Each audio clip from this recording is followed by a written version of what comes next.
Ladies and gentlemen, fighting out of Las Vegas, Nevada, here is the skilled, the highly regarded Devin the Dream Haney. And so, my fellow Americans, ask not what your country can do for you, ask what you can do for your country. And we shall overcome.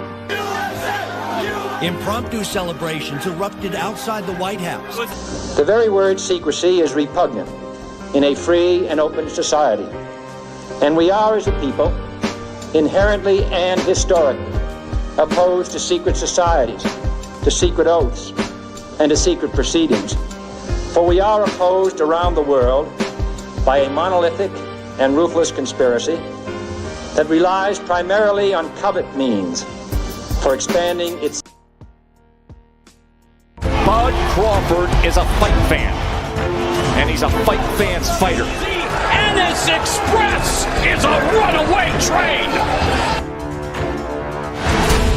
Ain't no pressure when you built for this. Man down! Round one! The truth hurts! Ladies and gentlemen, presenting the undefeated super flyweight from San Antonio, Texas, Jesse Bam Rodriguez!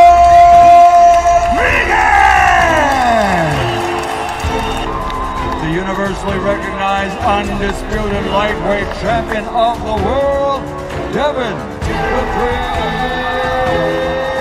Haney!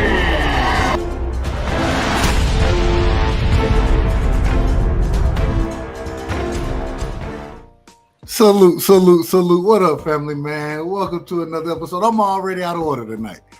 Y'all know it's few and far between, but I'm already out of order. I done had the wrong date on the show and everything, but we live right now. So shout out to my people in the building, man. Much love and respect. We got to cook tonight. Had a great interview with Senior, Brian Norman Senior today. You know what I'm saying? We're going to talk about what he spoke on as far as B. Norman Jr. and Boots. Pauli Malignaggia, this motherfucker, he out here talking crazy, ain't he? He calling folks all type of names out here. We're not gonna say it just yet. We're gonna wait for it. But as always, you know, we're gonna cook tonight. We're gonna open it up shortly. We always drop the link early because we get started late. But before we do that, as always, y'all know how we do it around here, man. We got to be in order. And so let me shout out everybody, man, and everybody who done came through in the chat already. We got my brother BVO. Shout out to BVO. He hosted the interview with Brian Norman Sr. A hell of an interview today. I had a great time with it. You know what I'm saying? Shout out to my brother BVO, man. Salute to DP Rocker, man. A true New Yorker, in my opinion. You know what I'm saying? That's my brother right there. I ain't got no problem with it. Shout out to All Things in the building. Salute All Things. Much love and respect. Hey, your mama they call him the boxing fanatic, but his mama call him Paid, so I'm gonna call him Paid, respectfully, of course. That's my brother right there. Shout out to Paid in the building, man. The boxing fanatic, respectfully, of course. Texas G is in the building. He said, hey, the show already out of order. Well, you out of order. You out of order. Hey, how you gonna call my show out of order when the show ain't got started yet? You out of order, man. Respectfully, of course. I say that respectfully. Shout out to my brother Dank Father in the building. Dank Father, we had Stink Mean over there. That man was going crazy. When the Stink Mean was going crazy.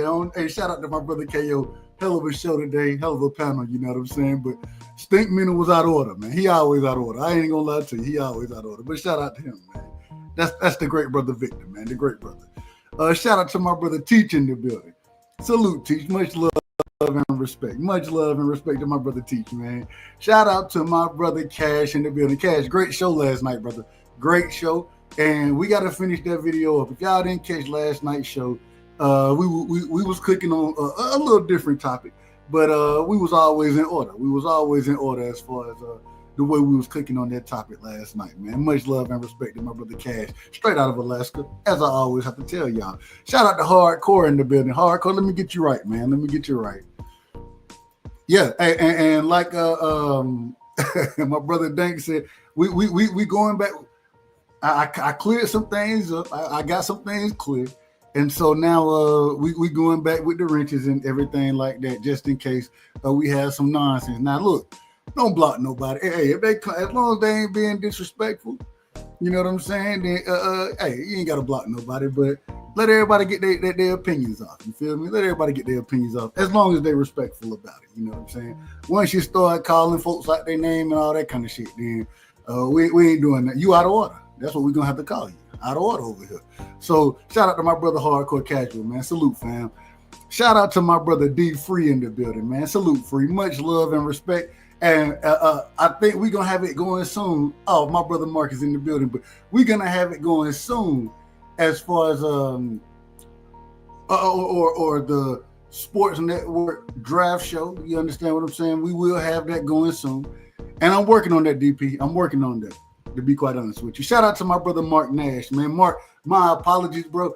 I caught your message late. You understand? I apologize for it. You know I would have sent it to you, but I apologize for that, my brother. But once again, a hell of a show with Senior today. Man, we gotta. I want to play some of the interview from my brother Senior. You understand what I'm saying? Exactly. We're doing the mock draft. We got the mock draft going, as D Free just said. We got the mock draft going. I'm representing the Cowboys. Okay. Free gonna be representing the Commanders. I'm old. I still call them the Redskins. I ain't gonna lie to you. I still call them that. But he gonna be representing the Commanders. BVO gonna be representing Cleveland. I don't know. I don't even know why you want to be a part of that any of that if you representing Cleveland. Respectfully. We're gonna have a few individuals representing the Eagles, I believe. I think we're gonna have 2 individuals representing the Eagles. I think we're gonna have an individual representing the Giants. Y'all check the show out, man. It's gonna be fun. It's gonna be a lot of fun. You understand what I'm saying? It's gonna be a lot of fun. Shout out to my sister, and you know what? I'm gonna just call her Shawa, because it's Shawala Ya. That I believe I said it right there when I say it slowly. I got that southern tongue, so we don't always move as fast as some of y'all do. But I think I got that right. Shout out to my sister, man. Much love and respect, sis. Listen, I want to go into the interview first, man. Senior pulled up, and man, Senior. Hey, once again, if you've ever met Senior, be knowing Miss Senior, the brother is a fantastic individual. First off, shout out to Mark. Mark Nash was the first person to introduce me. But when you talk to him, he gonna keep it a country nigga. He a country nigga, and he gonna keep it a buck with you. You feel me? He ain't pulling no cards, none of that. You know what I'm saying? He gonna keep it a buck with you, and that's what he did in this interview. I enjoyed it, and I like the way that he spoke on Boots. You understand? And although I understand, and he even said, you know, we're not going to criticize their team per se as far as not wanting to fight, but at the same time, they weren't going to make this fight anyways. But we want all the smoke. He addressed it directly, and then came out with a few different facts and those type of things. I want to play a few pieces of this interview before I actually drop the link. You know what I'm saying? But and I ain't got no problem. Shout out to my brother JL. I ain't got no problem. If you think Boots beat Junior, I ain't got no problem with it. But I want to see the fight. And like I told him, what we got to do to see the fight? So I thought it was a heck of an interview. I want to play a few bits and pieces of it. You know what I'm saying? And matter of fact, I'm gonna allow y'all to react and respond with me in this situation, because I know how people get out here. I know, you know, they're gonna say, y'all from Georgia, y'all just supporting them, because nah, it ain't nothing like that. But we want to see the fight, and anybody pushing for the fight, you understand what I'm talking about. That's what we want to see, and that's what if you listen to Senior speak on it, he's pushing for the fight, and so this is what we need in boxing, in my personal opinion. Shout out to my brother Kazi in the building as well. Salute, Kazi. Kazi, y'all got some smoke going on over there that I ain't gonna lie to you. I don't want no pieces. I don't want no parts of it. I keep telling you, I don't want no smoke, man. None of that, respectful. I say that respectfully. Real quick, let me bring my brother up here, man. And we're gonna get into the interview. My brother paid once again. They call him the boxing fanatic, but your mama call you paid, so I'm gonna call you paid. Salute to my brother Paid in Full, man. Salute, fam. What up, bro? What up? How you feeling, man? Everything good. Everything good.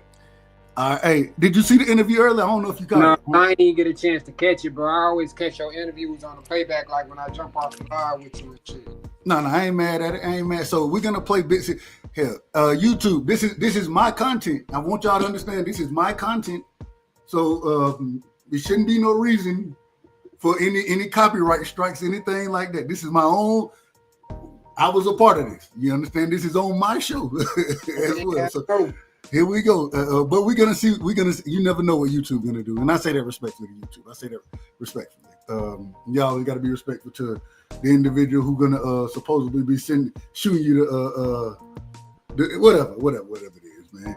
All right, here we go. I started it at this part right here, and this is him going into the sanctioning bodies. And one of the things that I thought was so brilliant about this interview and so brilliant about Senior is the way he broke down the research he's done, was able to say, man, and what, mind you, while he's doing this, I'm looking up what he's saying, and he's absolutely accurate in everything that he's saying as far as the ranking systems go and all of that. And I'm looking up, I'm kind of confused. I'm like, damn, I didn't even realize it was this kind of, I'm gonna just say fucked up.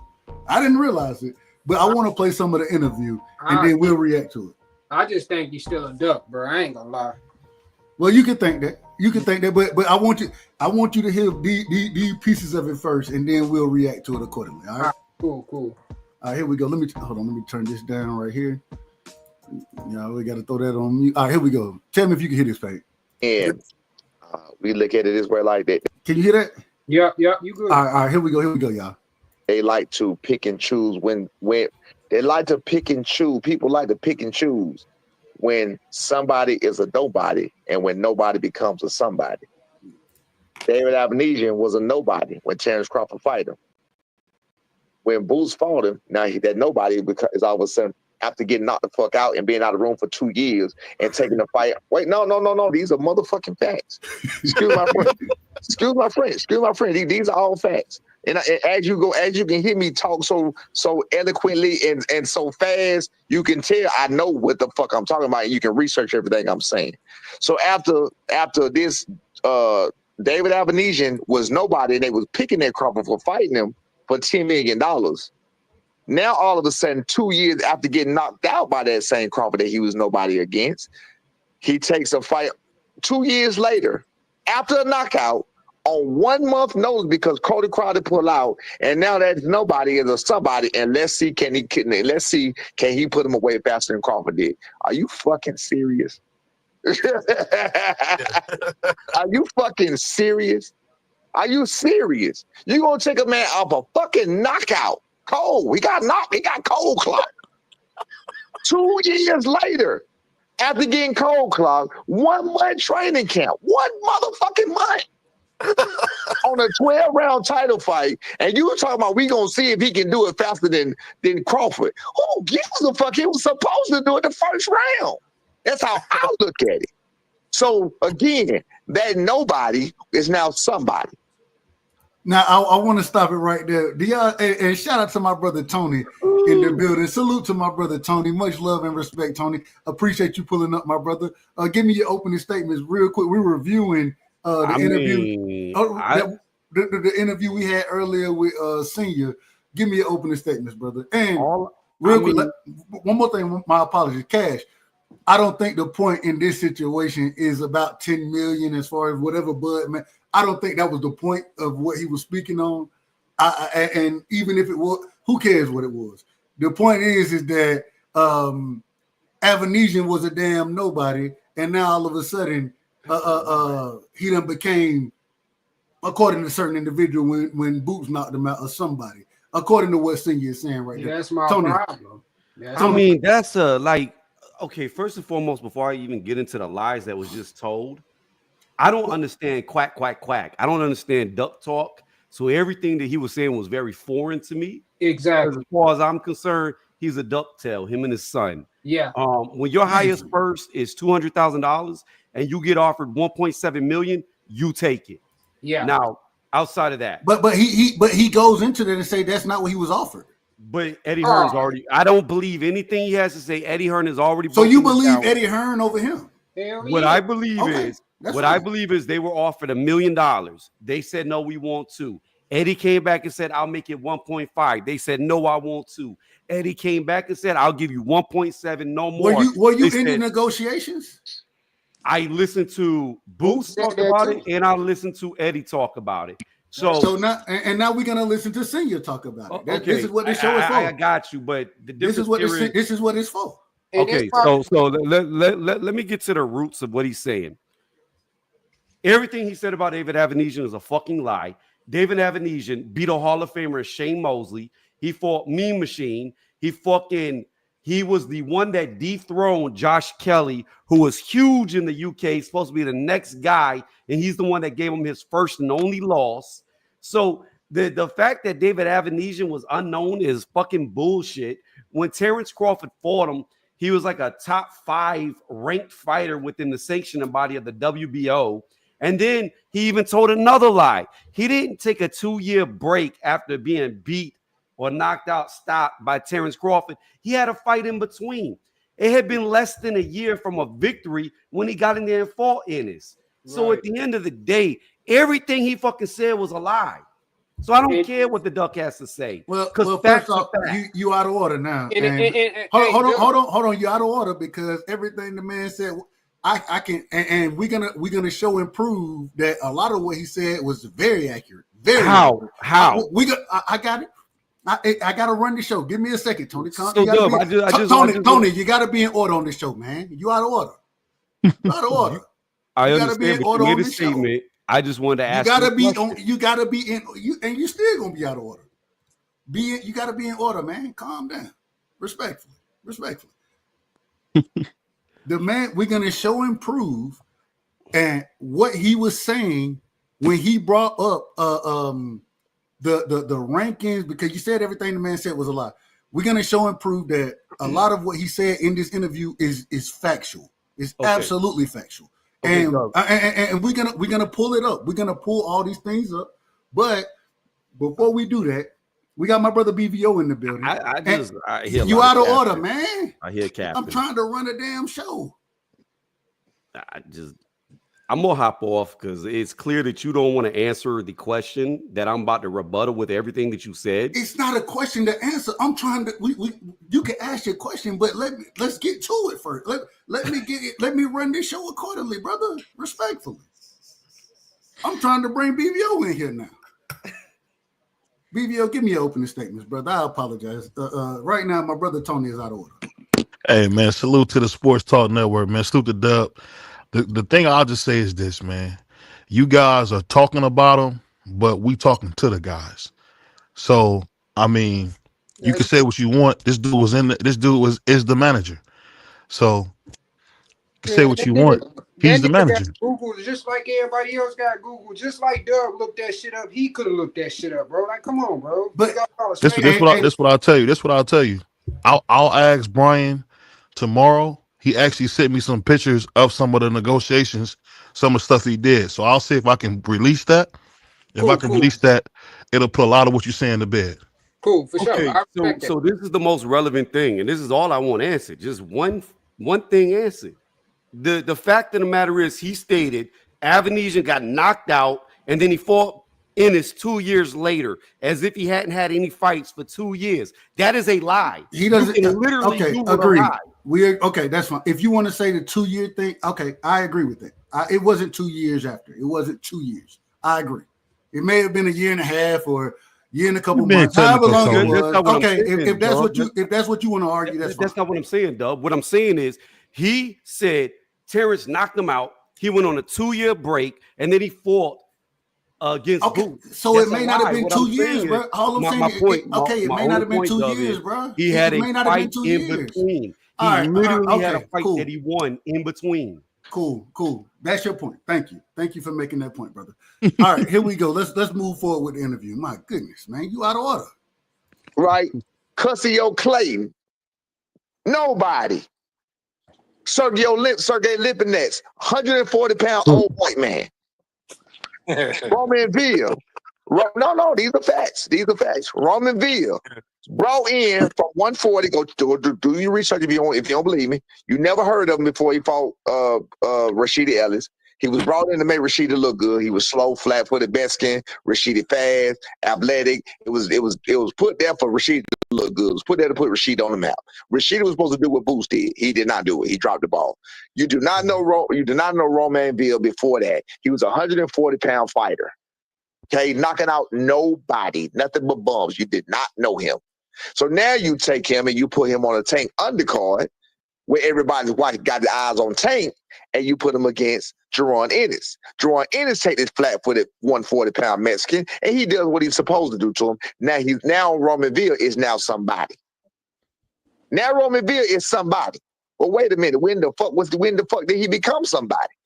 When he arguably lost to Rashida Ellis, you had some people saying he won, lost, whatever. You feel what I'm saying? Like, he's not a good fighter. You know what I mean? I'm not dissing him, but he's not like a great fighter. He's not somebody, and you ain't seen the motherfucker since. So you take all of these people you're talking about. All these people, that's why I say they pick and choose when they want to make nobody somebody.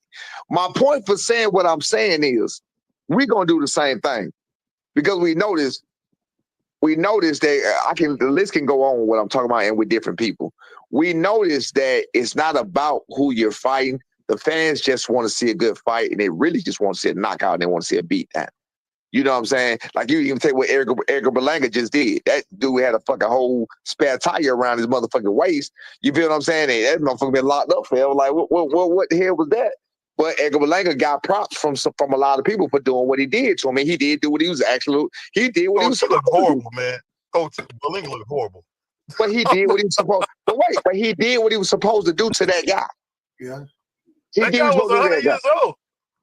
He wasn't that old. Nah, he wasn't that old, BBL. But that's my point, though. He did. No, that's my point. He did what he was supposed to do to that guy. So now what we're looking to do, we got an opponent, 27-1, 19 knockouts. Right? The one loss that he got is a split decision loss. We're looking to go in there against all these guys, and we're going to make a statement. Period. That's the only thing we're doing from here on out with that chip on our shoulder is making a statement. From this point on, right after this fight, I'm going to put this out there. You're going to see 27-32. That's 59 fights. After this next fight, my son's last two opponent will be 59-1. Jaron Ennis' opponents will be 35-2. Some shit like that. Some weak ass shit like that. The last two fights. 59-1 and 30-something. Like, come on, bro. What the fuck are we talking about? They playing games. Sing it. It seems like y'all want that smoke with Boots, man. We want it bad. We want it bad. And I done heard, we now with the new individual Turkey and all this other kind of stuff. Do y'all see yourself doing business with Turkey and possibly putting that Boots fight together? We want it bad. I mean, whether it's Turkey, we looking if Top Rank do what they supposed to do. And again, we're not counting on nobody. I'm not signed with Top Rank, so I can say what I want to say. Right. But if Top Rank do what they supposed to do, which we've already talked to them about it, it's a possibility we could do a joint venue and make it happen together. That way we ain't got to worry about some of the problems we had on the last go round. We want to see that fight. We want to see it. So we want to see it. I want to see it too. So speaking of that. So now, real quick, I want to add. So, even in this situation, and like BVO just said, he'll pull some things up. Real quick, let me make sure I do things the right way. Let me make sure I got to do things the right way. I done missed the chat, man. Shout out to my brother Big Dog Willie in the building, coming through with the 5-piece. You understand what I'm saying? He said Norman Sr., one of the members of the 4 Cap Dads of the Apocalypse. Man, the 4 Cap Dads consists of T.O. Sr., Schofield Sr., Norman Sr., and the leader, Bill Haney. Amazing. Shout out to my brother Big Dog for the $5 in the super chat. Shout out to my sister, the Georgia Peach in the building, man. Bella Faith is in the building. Salute to my sis Bella, man. Much love and respect. Shout out to Creole the Traveler in the building, man. Shout out to JL in the building. Shout out to my uncle, the OG, man. Shelton Moore is in the building. Salute, Unc. Shout out to Akilo Netta in the building, man. Salute to Akilo, man. Akilo, we had a great show last night, man. You should have pulled up. I think you would have fell right in line with that show. You understand what I'm talking about? Shout out to Champy in the building. Much love to Champy, man. Much love and respect. Y'all make sure y'all hit the like button. El Pinche. I hope I said that right. Shout out to the great brother, man. Respectfully. I say that respectfully. Shout out to the great brother. Hey, go ahead.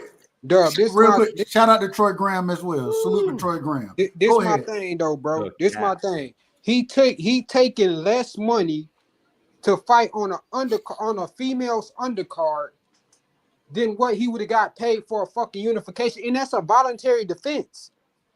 So is he not asking? So is he not asking for the same money that he was asking for when he fought when Boots sent him the offer? We're gonna address that. He and not me. He's gonna address that in this interview.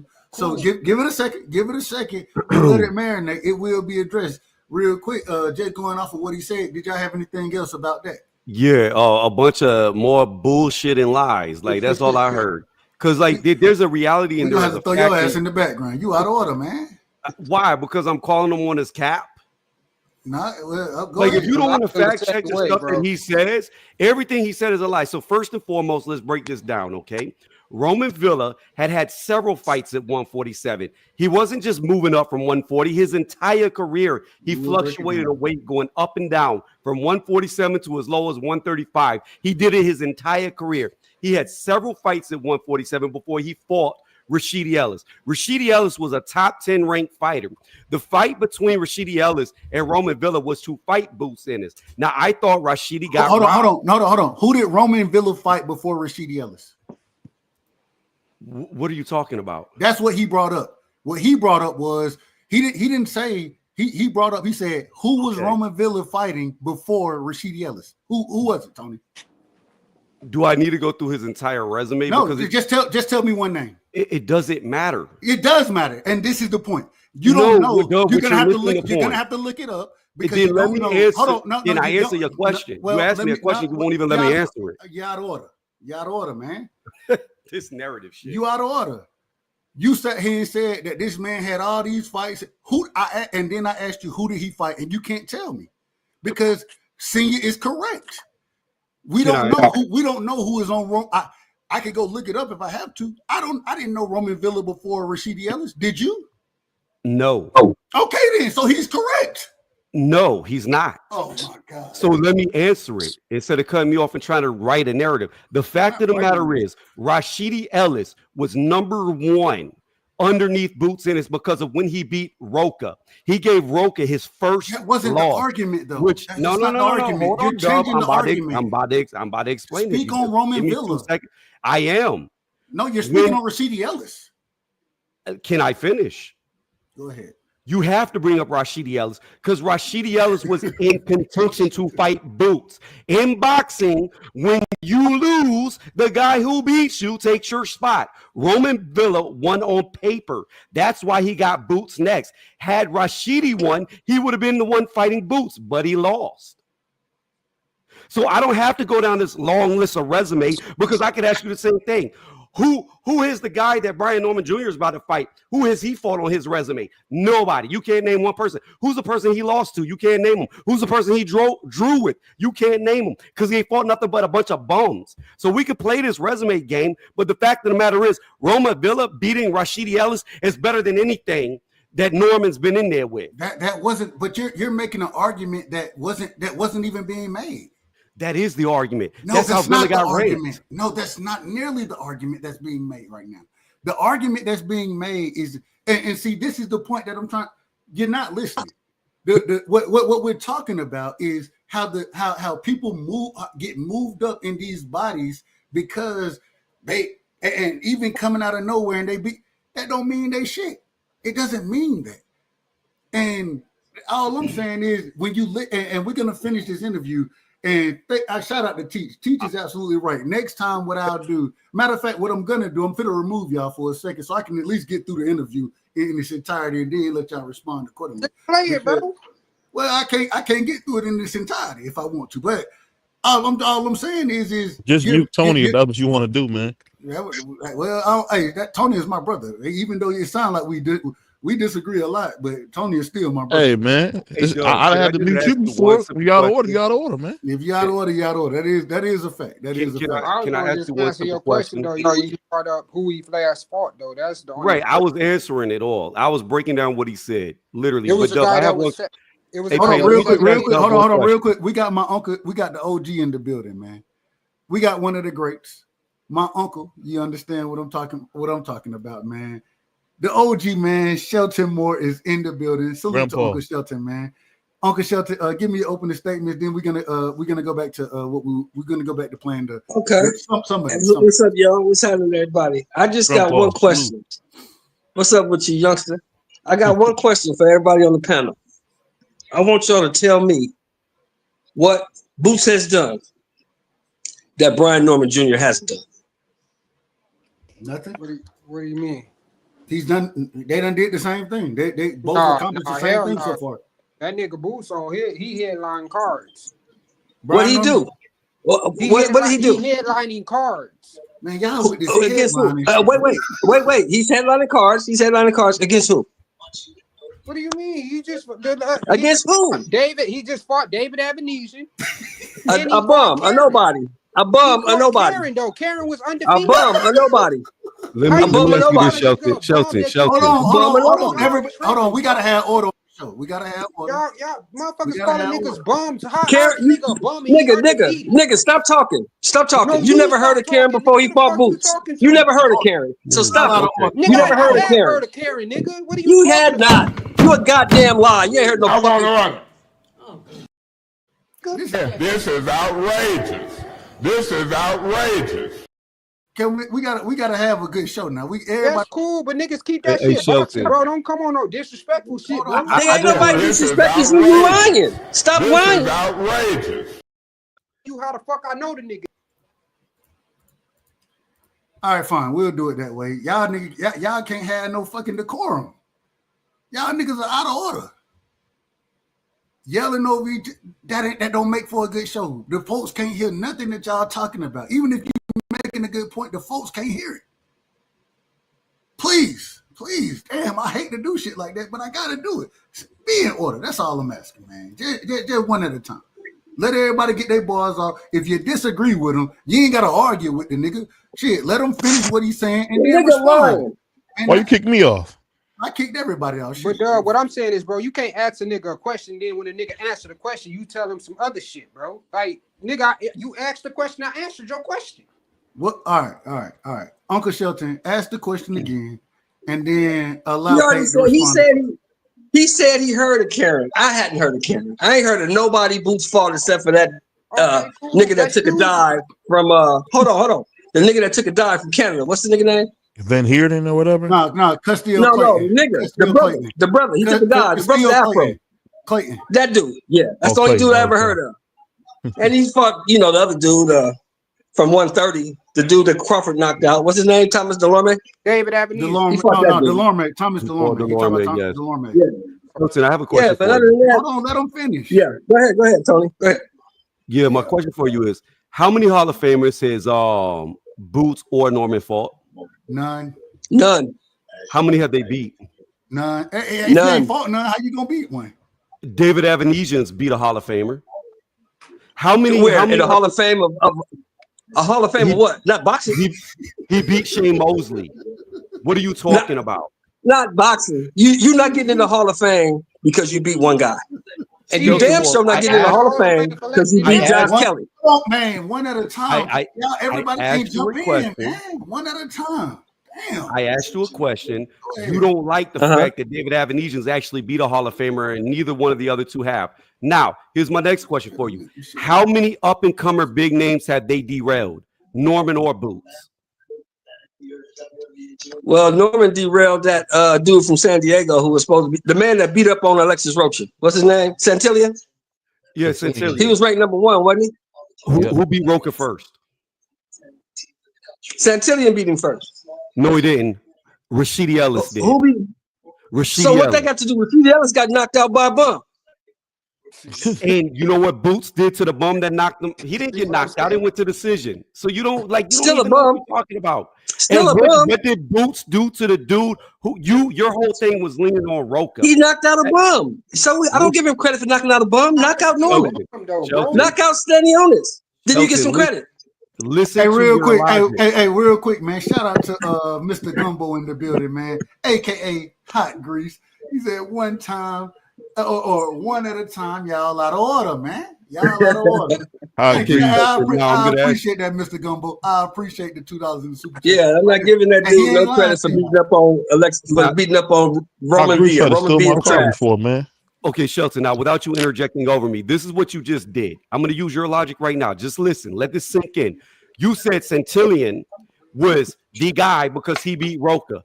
Now, you're using Roka as a measuring stick. What we just did is Rashidi Ellis was the guy who gave him his first loss. Rashidi Ellis lost to Villa, who you call a bum, who beat Roka, who you're using as a measuring stick. On top of that, then you have Boots, who beat the guy who beat the guy who beat the guy. Way before Centillion even got in the ring with them. Your logic don't logic. Man, we don't win. But this is the logic. Hold on. Hold on, OG. We had the ultimate. We don't went past the triangle theory at this point. We had the exactly. The quadrilateral. I don't know what the hell theory we done got to when you beat the guy. I'm gonna say this. Hold on, man. Calm down. No, I'm gonna get off. I just want to say this because I gotta go to bed. I'm just gonna say this. Roach is a bum. Villa's a bum. Santillion's a bum. So they all bums. You don't get credit for beating bums. Everybody, all them dudes bum. So Norman beat a bum. Why bring him up? That's crazy. And he gonna beat another bum when he beat Boots. Damn, Boots a bum. Who's that front though, Bobby? Amazing. Tell me who was fault. Who has Boots beat that's impressed you? Who? Yeah, tell me. Well, I mean, tell me. I'm waiting. His best win in my personal opinion. So will Stanionis not be the best guy he ever fought? Yes or no? I feel like no bum get to that level. Okay. Get to that level, bro. All right. I just think when we use the word bum, it's overused in my opinion. His whole resume is bummish. So this is what I'm going to say, Shelton. You bring up resumes and you say they're bums because of resume, but David Avenesian has a better resume than all of them, and you call him a bum, even though he beat a Hall of Famer and he's beat good fighters. Hey, real quick, call him a bum. What good fighters he beat? He beat Shea Mosley and Josh Kelly. Who else did he beat? Do you realize Josh Kelly was like the next biggest thing? Josh Kelly's a bum, and you know it. Come on, man, cut the cap. Oh man, I can't have these conversations. How is Josh Kelly a bum? He's a top 154 right now. At this point, everybody a damn. But real quick, man. Josh Kelly ain't gonna be champion of nothing. Josh Kelly will never be champion of anything, and you know it. Give me a second. We got my brother Troy in the building, man. Salute to my brother Troy, and we got my sister in the building, straight out of Georgia, Josh man. Kelly. Hey, hold on. Oh, man, you out of order, man. You out of order. We got my sister in the building, man, straight out of Georgia. You know what I'm saying? Bella Faith is in the building. Salute to the queen in the building, man. Salute, Dub. Salute. Tell them to be quiet during my intro now. Hey, let them. Hey, look. We going to Bella right now. I'm just gonna let y'all know when y'all get out of order. We just gonna throw you out the damn. How she jumped the line, dog? Because she the damn co. What are you talking about? Because I'm. What the fuck are you? Hold on. I'm sorry, Bella. I apologize. Troy, what the hell are you talking about? She can jump all y'all motherfuckers anytime she want to. This is how we roll. No. You like to keep things in order. I'm not. Georgia shit, right? He out of order. Now. He out of order. Put him in the damn background if it's necessary. Go ahead. He out of order. Go ahead, sis. Hi, Dub. Salute to the panel. Salute to the chat. Sorry that I'm cutting the line. Sorry, not sorry. And so I hear what you guys are talking about. You guys are talking about, I guess, this Brian Norman Sr. interview. Very interesting interview. But I feel like does this panel not understand by now, like, when there's like a father trainer, that father is going to defend, his son. It is what it is. Y'all could call the cat, but y'all know that that's his dad. He's gonna defend him by any means necessary. I ain't So mad. it's like, Yeah, I wasn't mad at the interview. Now in terms of this conversation you all are having, right? I can kind of see both sides of it. I believe both. Okay, so Norman Jr. fought Boca Chica, and I believe Boca Chica didn't Boca Chica drop Norman Jr. in that fight when they fought. I think that was his first time touching the canvas, actually. Yes, yes, that was the first time he touched the canvas. I think they made so he was talking about like Roman Villa during the fight, but Roman Villa also fought Boca Chica. I don't know if people knew that, but Yeah, when Roman Villa, Hold on, let her finish. Y'all, let her finish. Let her finish. Y'all ain't gotta jump in when she say that. If y'all, whether y'all know or not, let her finish. Bro, what the fuck? All right, go ahead, bro. Hey man, female. Hey, listen, we gonna show. We from the South around here, man. We gonna can't show agree respect. with it. Well, I was ad libbing. I was ad libbing for her. Y'all don't have to. She don't need y'all ad libs. where's the panel etiquette at? Panel etiquette. Get in line now. Get in order. Hold on. I done ran my show for a long time the same way. Y'all know I like for everybody to get theirs off respectfully. Y'all still ain't got no damn etiquette. Respect. I ain't got no problem. Go ahead, sis. So Roman Villa, I believe, also fought Boca Chica, and Roman Villa dropped Boca Chica in that fight. So I don't know. Like with the whole resume thing, I'll be completely honest. Brian Norman Jr.'s resume is not the most impressive, but nor is Jaron Ennis's resume. So it's like you want to argue resume for resume, but neither one of them has fought like a champion, or they're not like like real champions. You got to fight real champions to get in that conversation. It's like I don't understand the going back and forth about resume versus resume. Well, hell, at least Jaron Ennis, now he's getting his unification fight now. And Norman Jr. he needs a big fight. And this guy, Cuevas, respect to Cuevas, but it's not a huge fight. It's not. The Jaron Ennis Stanionis fight is bigger. So yeah. But the interview was good, and I did understand when Brian Norman Sr. did say, look at the rankings on BoxRec, which is very interesting if you continue to play the interview. But the welterweight rankings on BoxRec, they are screwed up. I do not understand these rankings at all. But it was a good interview, and this is not like I don't understand like the arguing resume for resume in this instant, because they both need to prove themselves still. Absolutely. Shout out to my brother, Mr. Gumbo, aka Hot Grease, once again with the $10 in the super chat, dropping that 10. I appreciate it, brother. Puss in Boots has beat a lot of characters. Y'all out of order. Shout out to my brother, man. Much love and respect, Mr. Gumbo. Much love and respect. Y'all, hey, go ahead. Respond to it accordingly. Just be in order. That's all we ask over here. This is my only thing, Bella. I get what you're saying. Troy Graham's up next, right? Yeah, but it's on. It is on Troy. It is on Troy. I apologize. I apologize to you, Troy. I apologize. It's on you, brother. Go ahead, Troy. Thanks, y'all. What I was gonna say is simple. Both you brothers have a point, which is pointless, because neither fighter has fought anybody, so it's really nothing to have an argument about. Neither fighter has fought anyone of note. So, what's the point of arguing who fought? That's it? You done? Or did you cut out? Short and sweet.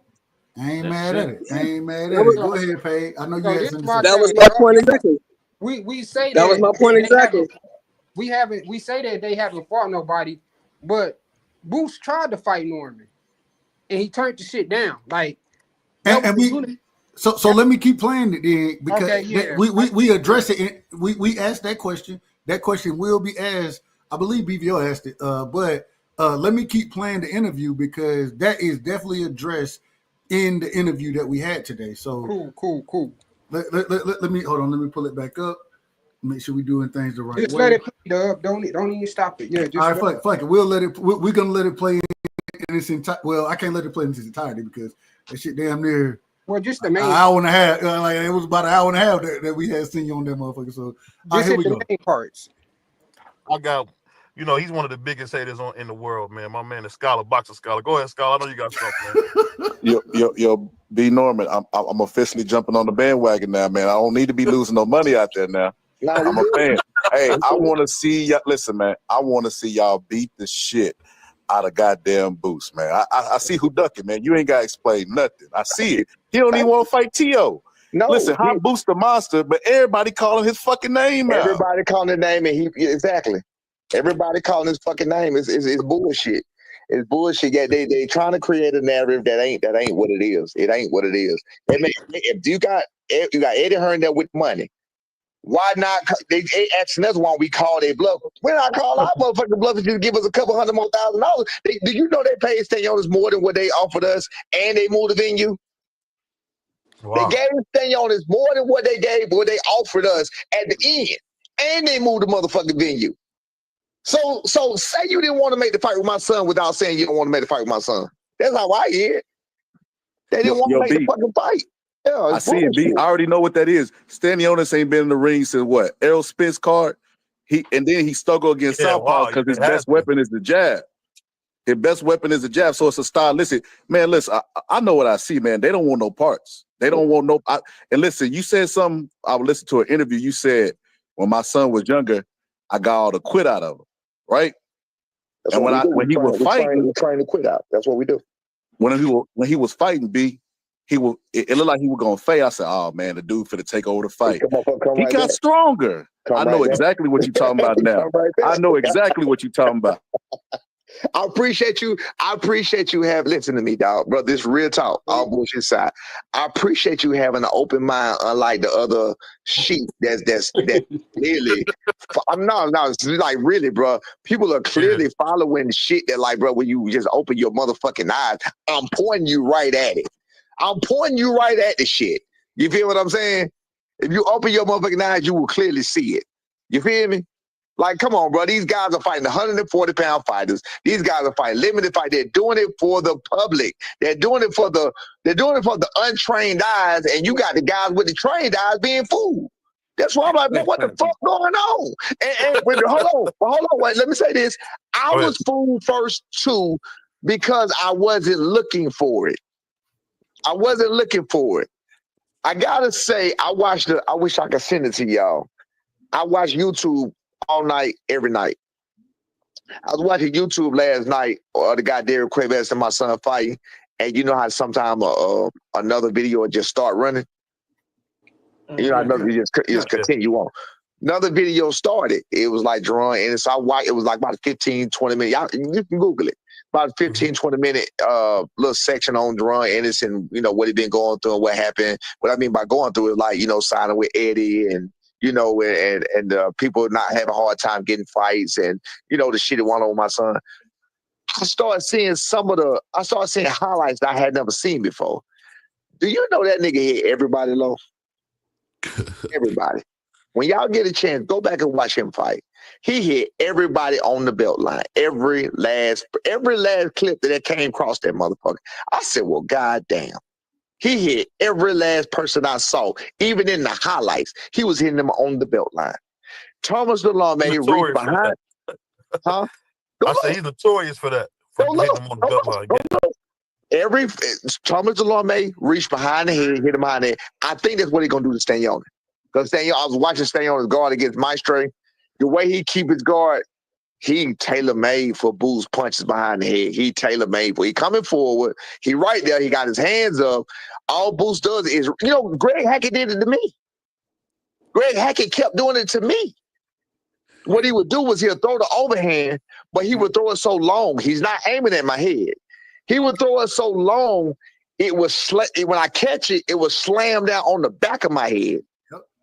These niggas playing games. And you had to take a break in the middle of the fight. Niggas playing games. I'm telling you. Yeah. Open your people just stop and open their eyes and look at it. I can't make other people physically do what you see. You go watch Thomas DeLome replays and the highlights.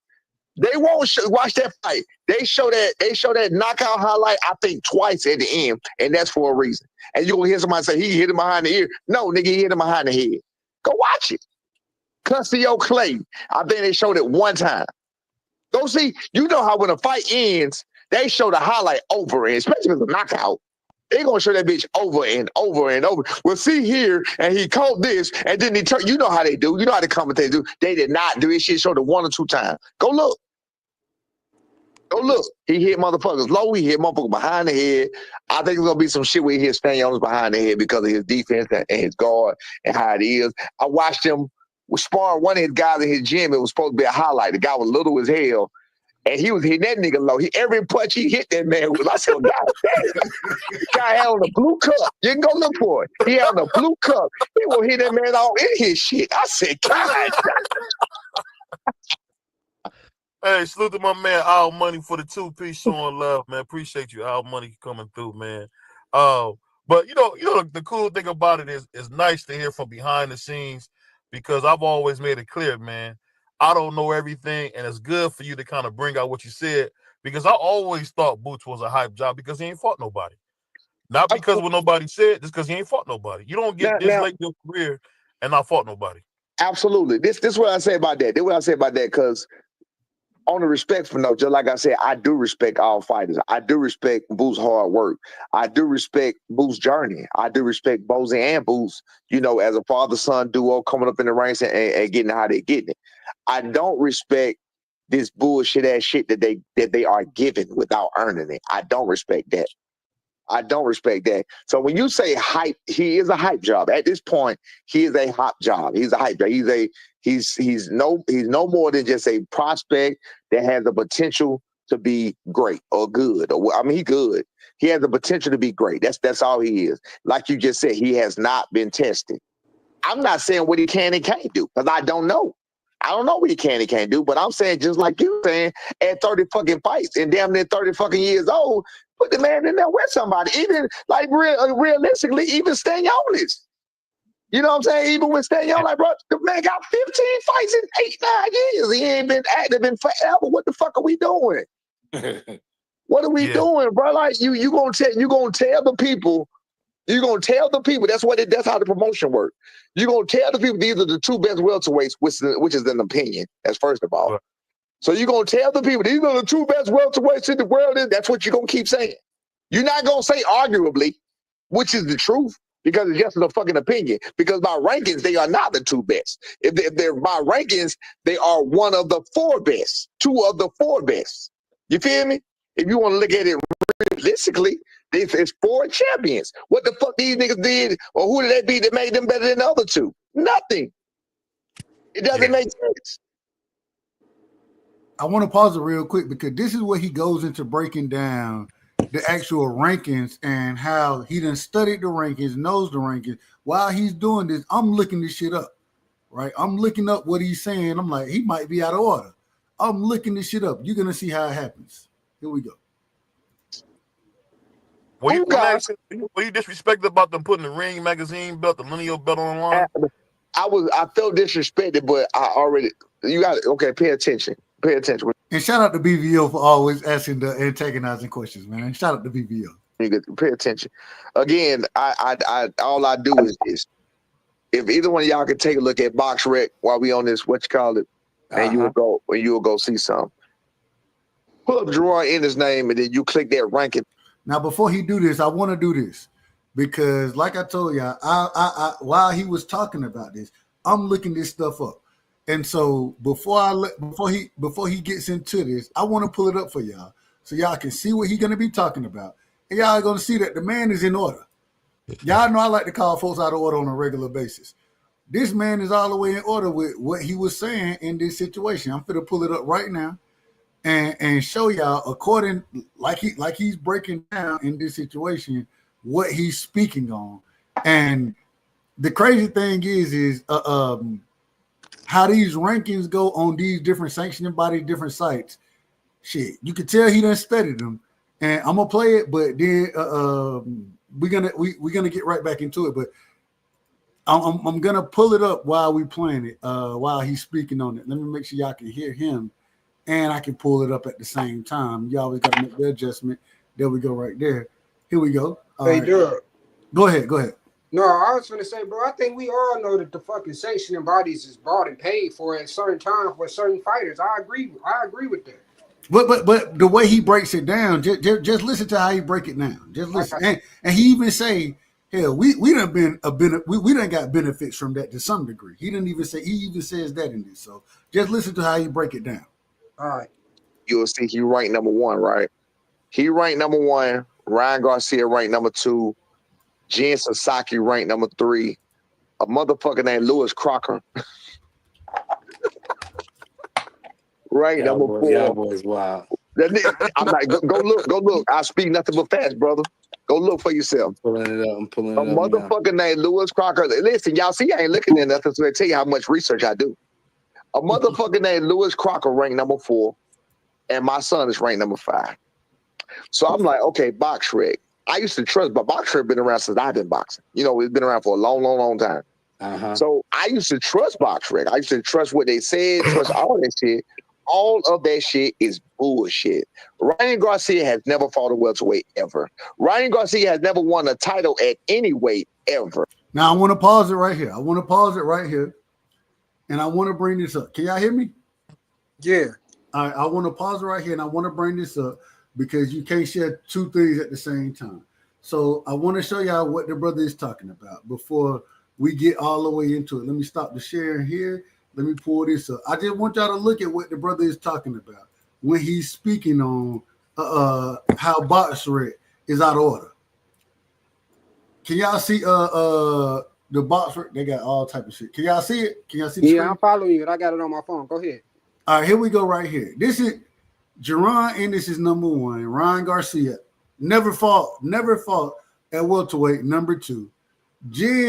This individual right here, respectfully. Have y'all ever heard of this brother?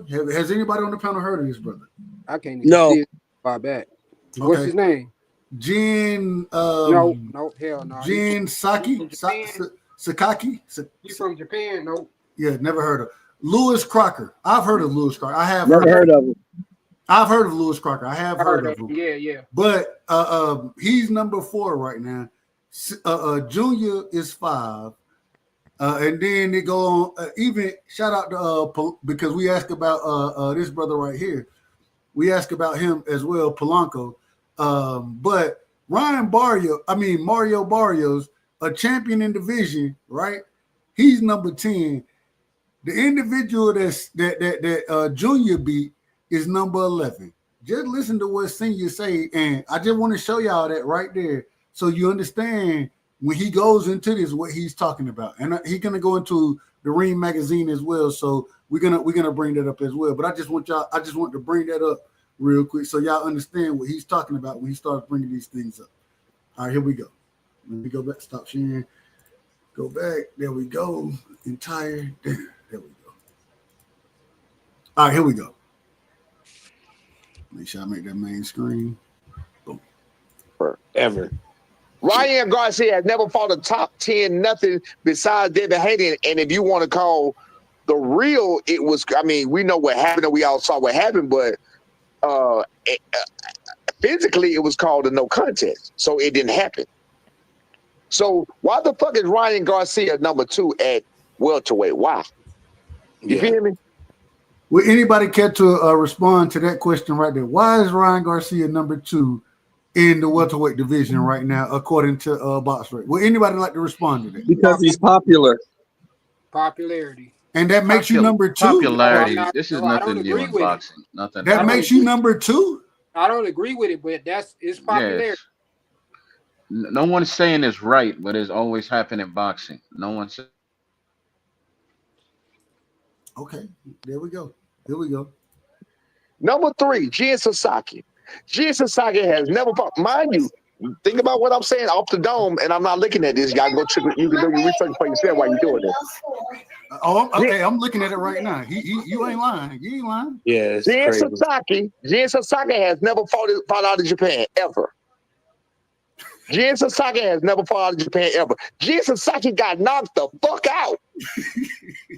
I'm not looking at it. And he not lying. I'm looking this up as he talking about it. I'm looking forward. 19-1 and 1.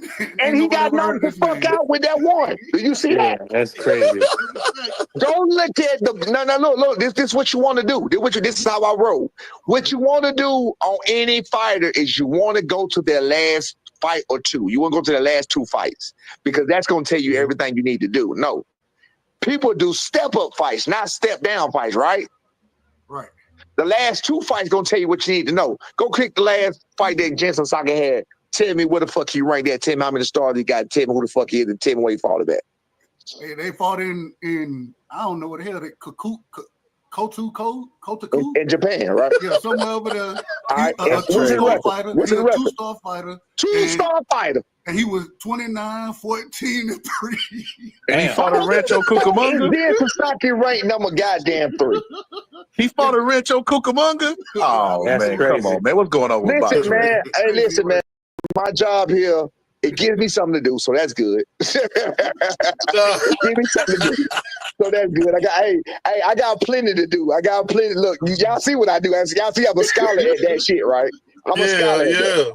So it give me plenty to do. So I research, I look, I this and that. Blah, blah. I got a lot more for you. All right. So with that right there, you see Jensen Saki don't deserve to be where the fuck he at on the rankings, right? Absolutely not. Like, bro, who the fuck is this guy? All right.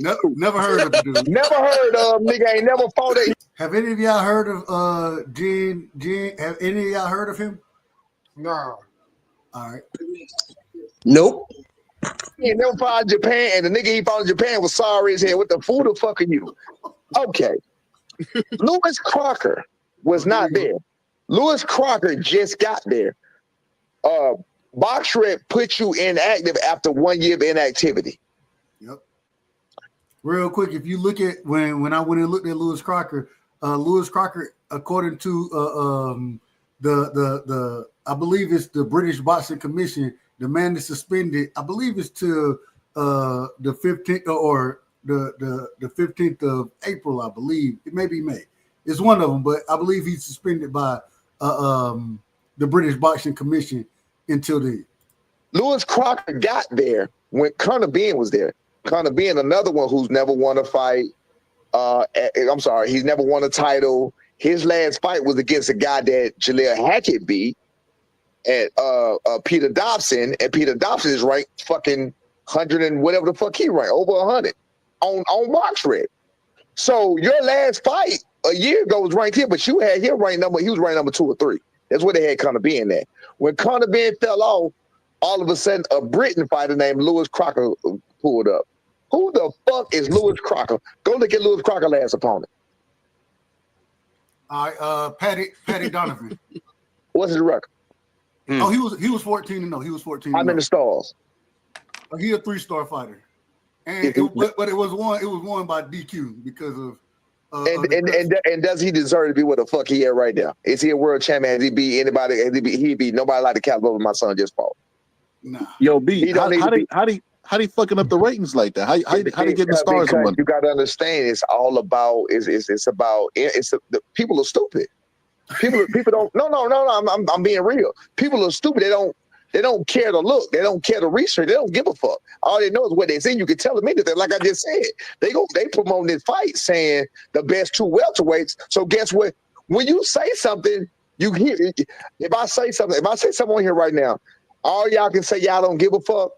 But guess what? All of y'all heard me, so it's in your brain somewhere. You heard what the fuck I said. Dropping seeds.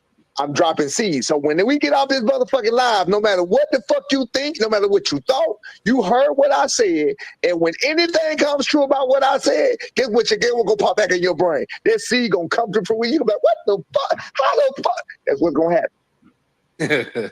That's what's gonna happen. I'm telling you. Bro, this is what I do. So you got Boost is the only one that arguably need to be up there in the top anything. So you got Ryan Sasaki and Lewis Crocker. They don't even fucking need to be there.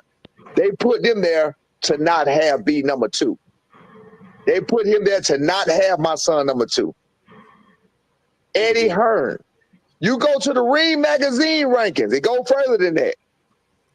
Ring Magazine rankings. My son, I looked at all the rankings before when my son beat Giovanni Santillon. I looked at the rankings what it was when they fought. Y'all, it's a website you can go back to look at where they were on that date in that month of that year. I think it's boxing scene something shit. But you can go there, you can see what it was, and you'll see I'm telling the truth.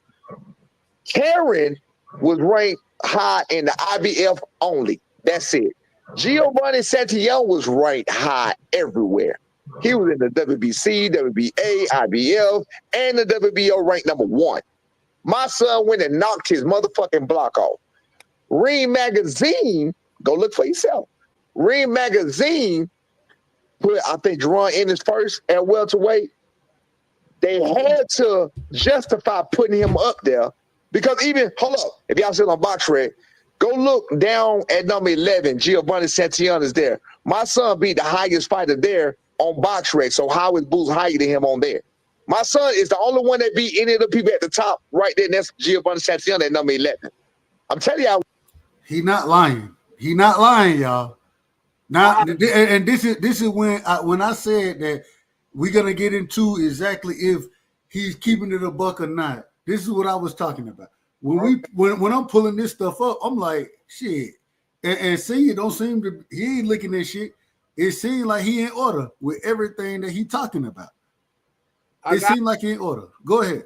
But what I'm trying to understand is, what the fuck do that got to do with him getting an offer from Boots? We're gonna get to it. It's gonna come back around. We ain't got there yet. And you got to remember, this is an interview, so we asking the questions. Yeah. So he only answering the questions the way we ask them. Right. So that piece is gonna come up. That's gonna come respectfully. Gotcha. Wait, yeah, they tell you what I know about on top of my dome. Ring Magazine. They had to justify putting Boots at the top. So what they did was they put Karen up there somewhere and put Giovanni Santillon right up under Karen to justify putting my son where they put him at. Look, bro, the shit is, it's deeper than rap, my nigga. It's all about influence. I love this shit. I love when people doubt me. I love when people say, I don't know what the fuck I'm talking about. I'm hating, I'm capping. And when they say they don't know shit about nothing, they don't know nothing about boxing. I got over 30 plus years experience in doing this shit. I'm 45 years motherfucking old. Hey, look, they got David Avenesian ranked number 4 in the damn ring. Yeah, that's correct. Now, I was just looking at that. Do you know why? Crazy. Do you know why? Because of Boots. Because of Boots. And at that time, when he brought up the Ring Magazine, I pulled up the Ring, looked at who the ranking of the Ring Magazine. Go look it up now if y'all don't believe me. David Avenesian is at this current moment in time is ranked ahead of Brian Norman Jr. This man he ain't even a champion right now, but he's currently ranked ahead of this brother. Here we go. Nigga. David Avenesian number 4 when he just got knocked out by Terrence Crawford and got stopped by Boots. So who the fuck did he be to get him up there? Man ain't even a champion. Nigga never fought nobody. See, the problem is my microphone.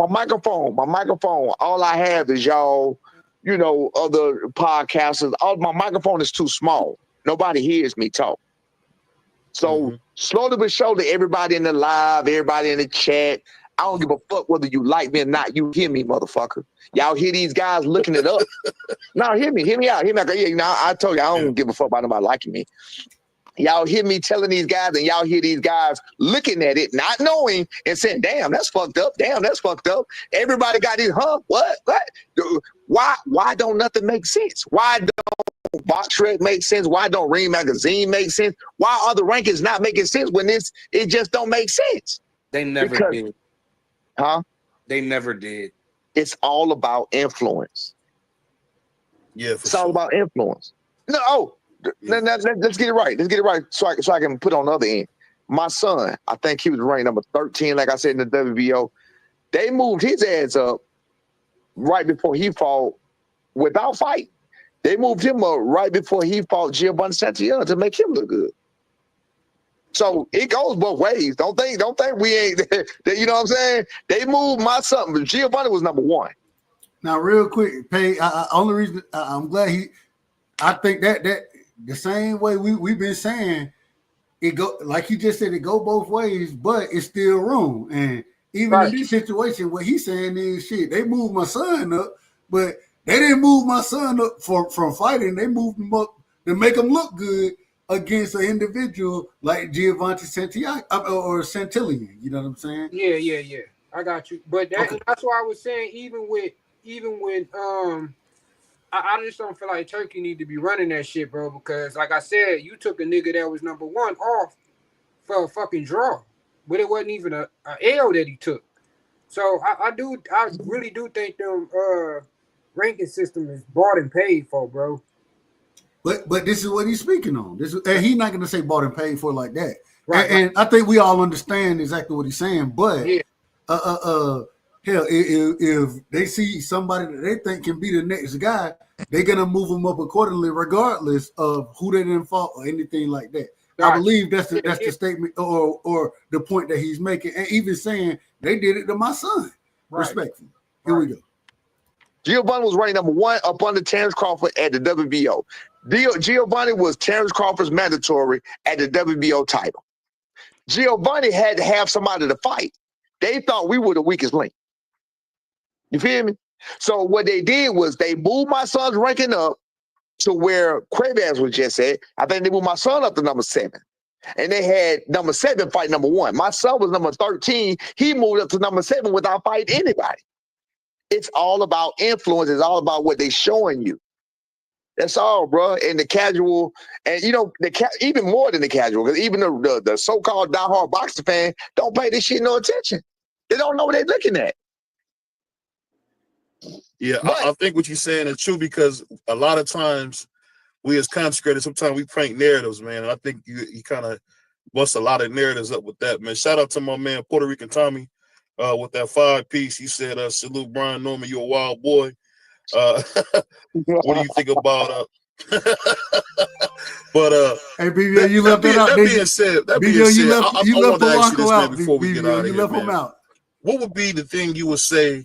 And I'm gonna kind of cut it there, because then next thing you know, BBO get into a whole bunch of other nonsense. Shout out to my brother BBO. And when I say nonsense, it's really good shit, because he's speaking on the youth and those type of things. Right. But as far as boxing go, I say it respectfully, BBO. I didn't think it had nothing to do with the conversation. I say all that to say this. Coming back to the conversation now. Was the man wrong, first off, about anything that he said? No, he was spot on with the for sure. So my whole thing, where is the and mind you, hey, I'm from Georgia, so I'm root for senior and junior. You know what I'm saying? And I already done made a bet with a Philly nigga. Respectfully, I ain't gonna call no names. But I already done made, if that fight with Boots happened, I already got 100 on Junior. Gotcha. I already got the money out there. You know what I'm saying? Because y'all know how I am anyway. No, for sure. But at the same time, it just seemed like the brother wasn't. It ain't like he was up there capping as far as the rankings go or anything like that. He broke it down, and everything he said was absolutely correct. I want to get BBO in here, and then we're gonna pass it around. BBO. Once again, shout out to BBO. You were the one who put this interview together. So before, man, what was your thoughts on what the brother was saying? And we'll pass it around accordingly. BBO taking a nap. All right, hey, Pay, go ahead. Uncle OG Shelton, we coming to you next. No, I agree, bro. Like I said, I felt like the ranking system was already paid and bought for. But my main issue stands the same. Like, I'm just trying to figure out why the fuck he didn't take that fight with Boots, bro. And then, like I said, he getting paid less to fight on the fucking undercard. And like, this my thing, Doug. So we just gonna use Tank and Shakur for an example right now. So if Tank say, all right, this is what I'm giving you, we gonna fight in Vegas. And Shakur say, no, we ain't fighting in Vegas, bro. We finna fight over here in Newark. Is that basically Shakur saying that he don't want to fight because you don't have the leverage to pull that off, to say that where you're gonna make the fight? That's not your lane. That's like more so the A-side privileges, correct? I understand what you're saying in that sense. I understand what you're saying. At the same time, even, and I think it's addressed in this. I don't want to go too much further into the interview because it get into a whole lot of we get laughing at all type of other shit. But he even said, even in that situation, one of the things that he brought out is that what was offered to him and his, the offer that was made wasn't nearly the offer, and I believe it was $750,000. Compared to a Stanley Owners getting offered, I don't remember the exact numbers. I don't want to get the line out here.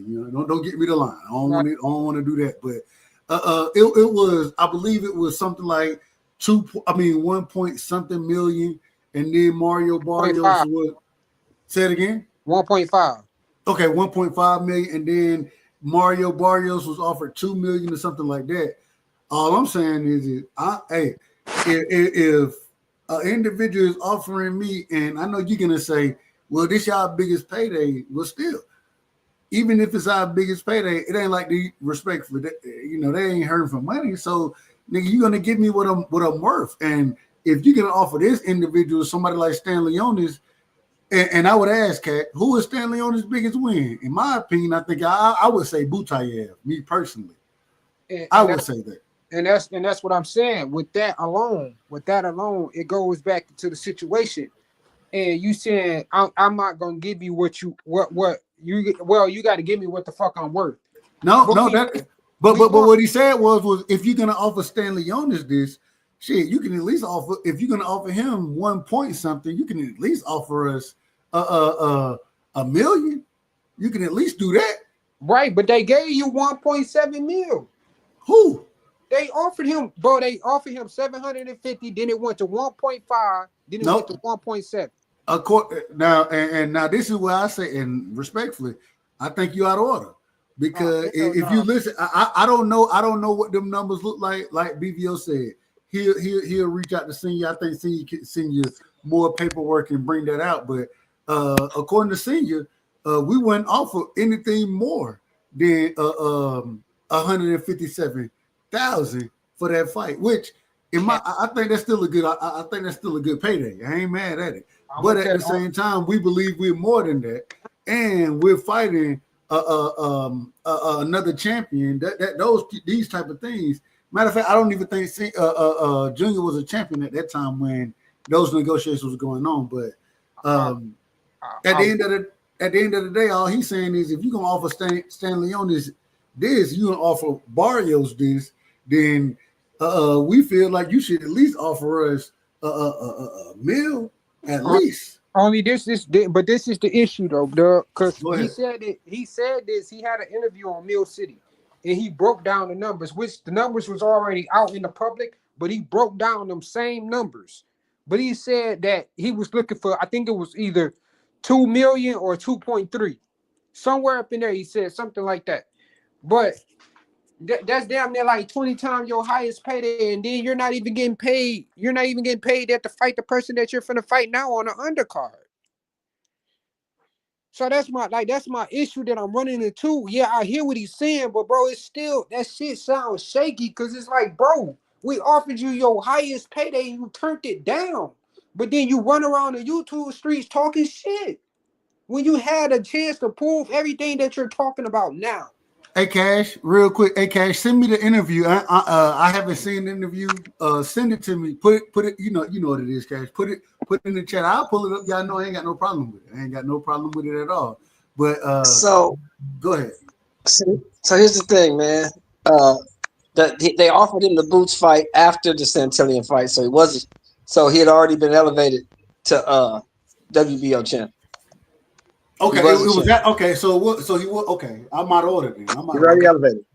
That's so. I'll tell you, I'm out of order. If you gonna offer the other champions X amount of dollars, I want the same, at least, because you got a belt that was emailed to you, and I got a belt that was emailed to me. So, like my initial question, what have you done that I have not done? I ain't mad at it. BVO, Well, that's the issue BBL probably sleep over there. He sleeps. That's the issue we running into, bro. They can only go by what you got paid with your last fight. That's what they base your pay rate You off can't of. do that now. You can't do that now because now I'm a champion. It changes. What changed? I got a belt. I got a belt now. I didn't have a belt when in my you last fought fight. Dog. No, he didn't have no belt when he fought Santillan. He didn't have no belt. Oh yeah, you're right. Now he has a belt. He became a champion when he fought Santillan. But cool. But why you taking less to fight the person that you're fighting now? And that's a voluntary defense. Because it's a voluntary defense, and I was already signed to fight this guy. Remember, I got hurt. The fight had to be pushed. That's why I'm fighting this guy. Unification. You turned down the unification for a voluntary defense. Because you didn't pay me what I want. I don't have even just because you want. Listen. Just because you paying me this, if I don't think it's enough, I don't have to accept that. I'm a champion just like you. I don't have to fight you. I can fight somebody else for less money. Didn't you hear what Dub said? Because see, the reason I'm saying all this, bro, is because I know these dudes personally. Listen, I know these dudes personally. They're not hurting for money. They're not hurting for money. But that's still so if you're not gonna give me, you want to fight me for my belt. You want to fight me for my belt. So if you want to fight me for my belt, pay me what I want. It's the same thing. And you offer, but you offering the contract. You sent the contract. I don't like the contract you sent. Send me another one. But hold on. Let me ask this question. And OG Shelton just educated me on it because, like OG just said, if the offer was sent after this man was a champion, how can you offer the other champions? Because once again, you got 4 champions in the division. How can you offer one of them $2 million plus in Barrios? You offer Stan Leonis more than that, or not more than 2 million, but you offer him $1.5 million, something like that, $1.7 million, whatever it is. And then when it comes to Junior, you offer him less than $1 million. What was Stan Leonis paid in his last fight? I don't know. That's what we got to go back to look at. It doesn't matter because in his last fight he wasn't a champion. You keep going back to that. In his last fight, he wasn't a champion. Now he is. The monetary value changes. Don't really mean shit at the negotiation table like you think that shit do, bro. It means something to them because they didn't take the offer. I guess so. So pretty much you basically saying he done. No, what I'm saying is you didn't pay me what I want. I'm gonna go fight the other guy and we'll come back to it. That's crazy, bro. That's crazy. So hold on. I gotta ask this question. So a fighter is supposed to just take if they get the opportunity, they're just supposed to take whatever that they're being offered. No, what I'm saying is when you come in on his level, bro, you getting 10 times your highest payday, bro. You take that. If you beat this nigga, bro, now you go back to the negotiation tables. You ask for more money. Hold on. What's Brian? What level is he on? Hold on. What level is Boots on that Norman isn't?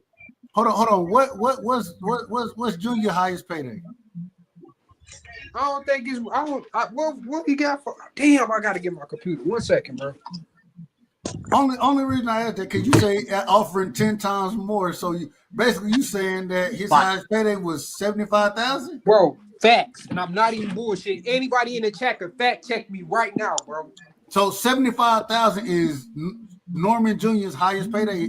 What you speaking on? JL said he got paid $5K. His highest payday was $5K. He never made $1 million. That's a damn lie. Hold on. Wait a minute. I just because JL, respectfully to JL, I got to it up, man. I don't know. I don't know what it is. I'm asking the question though. If you're saying that he's getting paid 10 times, he's getting offered 10 times more than his payday. Hell yeah. So 750,000 is 10 times more. Bro, that nigga haven't even made over $1 million yet for a fight. And but that's why you become a champion, to make that money. Right, but you giving it. That's my thing, dog. Like you getting your highest payday, bro. You getting your highest payday, and you turn that down because it wasn't high enough for him. It wasn't high enough for him. He wasn't gonna fight Boots in Philly for 750,000. $500K. This is crazy. I'm not gonna fight Boots in Philly for $750,000. I want more. And then they brought up how they changed venues. Respectfully, Senior brought up how they changed venues even when it came to that. Here, let me find that piece of it. He the B side though. Hold on. Let me Don't matter. I'm a champion, just like you. Here we go with the B side. I'm a champion, just like you. That shit don't make sense, nigga. You're not on the main event. You haven't headlined no cards. This is crazy. What So are we what? talking about? You haven't done anything. You haven't beat anybody. You got emailed the belt just like I did. You got emailed the belt just like I did. This shit is nasty work, bro. Like dead ass. Did the nigga get emailed the belt or not? Hold on. Let me do this. Let me finish playing the video because I want y'all to hear the rest of what he said because this is crazy work right here. What we got going on. This is crazy work. Let me pull that back up. I done damn near. Here we go right here. Boom. All right. Present. Let me finish. We're gonna finish. And I'm gonna skip through some of it because, like I said, we just started joking and laughing and shit at one point in time. So it ain't all just boxing. But let me see. Let's see what we can get. Hold on. Tell me if y'all can hear this. To the young kid. Y'all hear that? Yeah. This man is coming up. Let me fast forward to BVO. And when that brought into them, like they think, Top Rank trying to say, I had a parent, and I was blessed to have both my parents. I'm not gonna say myself. That's commendable to do that. My man, TD Sports wants you to read this comic. Go ahead, Bree. Go ahead. No, he wanted to know what you think about Rohan Polanco. I keep hearing about him. Somebody, Tim Bradley, said that shit to me in a fucking in a YouTube chat or some shit like that. Like, Top Rank trying to say, I took it as that's where I took it because he be knowing shit I don't know about the Top Rank shit. We welcome it. When he said it, he was like, Rohan Polanco said hello. Bitch, who is Polanco to us? We don't give a fuck. You know what I'm saying? So I did go back and research him, and I seen him, and I would love that fight. He coming from 140. You got these guys that's like Tio, that strong fighter, that 140 and everything else, but you coming up here with a smoke at, so we'll give it to you. We'll give him all the smoke you want. We love it. We love it. We would love for Top Rank to make the fight and think we're gonna lose again. We would love it. Speaking about Tim Bradley, he ain't reach out to you after your fight. Tim Bradley. Goddamn weird, Tim. He said Tim Bradley. Man, listen. You can't listen to that Puerto Rican. He crazy. Listen to me. I shit everybody up until now. Until I did the interview like 2 days ago. Everybody got mad at me again because they asked me about change. But I shit everybody up for the most part. One crazy motherfucker from Ohio. He was from Ohio too. I can't. Let me fast forward. That's so. That's why I didn't want to go fight in Philadelphia.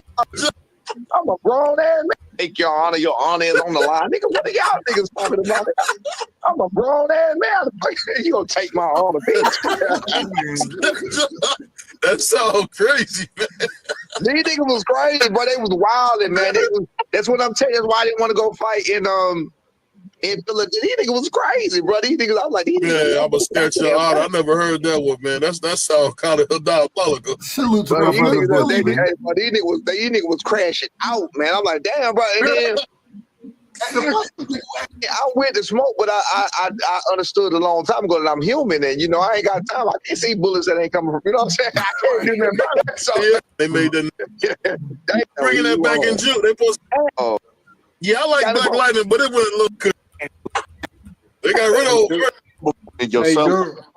I'm like, all right, yeah. But that's when I that thing. But first, real B, you want to hear something real, bro? This how you won me over, B. First, I don't remember who y'all was fighting, but it was a like an internet thing between you and another. You know what I mean? And then your son won that fight. I was like, all right, he on my radar. But I try to do like the old school people. Old school people gonna put the obstacles out there, and the fighters can overcome the obstacles. That's what make them great. Nowadays, they do it in reverse. They give it. Boots is the greatest of all time. They comparing this dude to Roy Jones. You're like, what is y'all doing? Crazy. Right? Yeah. So then I kept following y'all, and I was like, I look at fights that y'all going in like with what was his name, Giovanni. Yeah. Giovanni.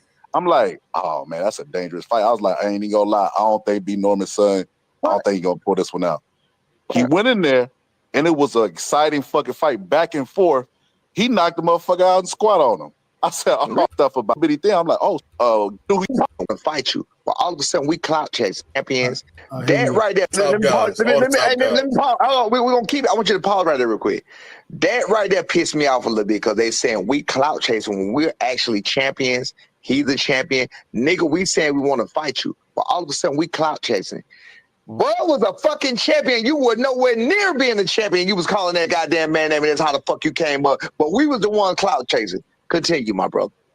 Not to mention, I heard, now, you know, sparring is sparring, but I heard your son was getting the best of Bud. Now, and I said, that's what happened when you watch Mike Tyson video, right? 24 rounds to figure it out, right? So you got another, I'm going to just throw my hands up on this. You think about leaving for the biggest fight he could fucking get at that time, and this nigga ducked that shit and said, nah, I want to stay. Which still doesn't make sense to me, because you mean to tell me you walking around 175, 180, so you tell me you'd rather not just lose 21 pounds and make 54, move up, or he got to stay. No, the fuck he don't. He can do both. You got people do it all the time. They hold what they thought Canelo would have did if he'd won that 175 belt against Bill.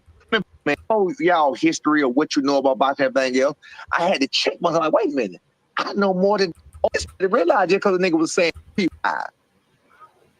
nigga. I told the nigga I was already coming down on my weight. I was coming down on my weight without trying. I mean, Porter and look, I was way bigger than him. He was saying the first. Bro, if you ain't got one, you got a toothpaste you could ever get.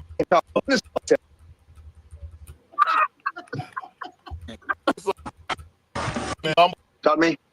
Yeah. Oh my bad. I appreciate you, man. I appreciate y'all, man. I gotta go back. I gotta go back. I'm out of order. I missed it. Dude. Like you said, when he fought Quentin Rounder, you had everybody again. You know what I'm talking about? I'm gonna beat you every time with that. That's why I like smoke. I like the smoke because I even based on what they're saying on a fact. So I want to give you the bit of it. I listen to these people in other circumstances. And now they come to my son and they say, this person ain't been tested. This person, okay, so my son ain't been tested, but that guy been tested by who? Who the fuck was Stanionis' toughest fight? You guys motherfucking rough. Everybody's in the ring. His corner in the ring. They put over. Yep. He's the youngest champion in boxing today. You feel what I'm saying? That people in particular. My son just went over to spar Gabriel Maestro. All respect to him. He got 15 fights in about 8-9 years. Stanionis has 0 highlights. None. He has 0 highlights. They got that highlight when Virgil passed out on the scale. They got that highlight. Man, bro, I'm looking at. I'm cool. I'm cool. You know, I'm older.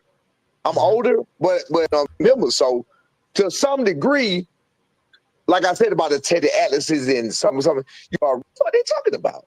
They're not even basing what they're saying on nothing. Right. Look, they're not even basing what they're saying on a fact.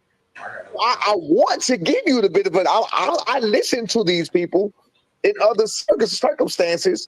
And now they come to my son and they say, this person ain't been tested. This person, okay, so my son ain't been tested, but that guy been tested by who? Who the fuck tested him? What made him the better fighter?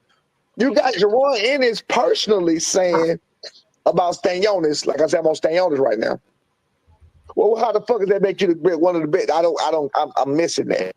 So to boxing, you just keep a high guard and walk the fuck forward and punch. What the fuck is that? He does not have devastating power. I think he has respectable power, if anything, but he gets hit a lot. His defense is not good. He doesn't feint at all. Jerron said he keeps his hands up and the high guard comes forward. You know why? Only because that's the name you heard the longest. That's what y'all missing.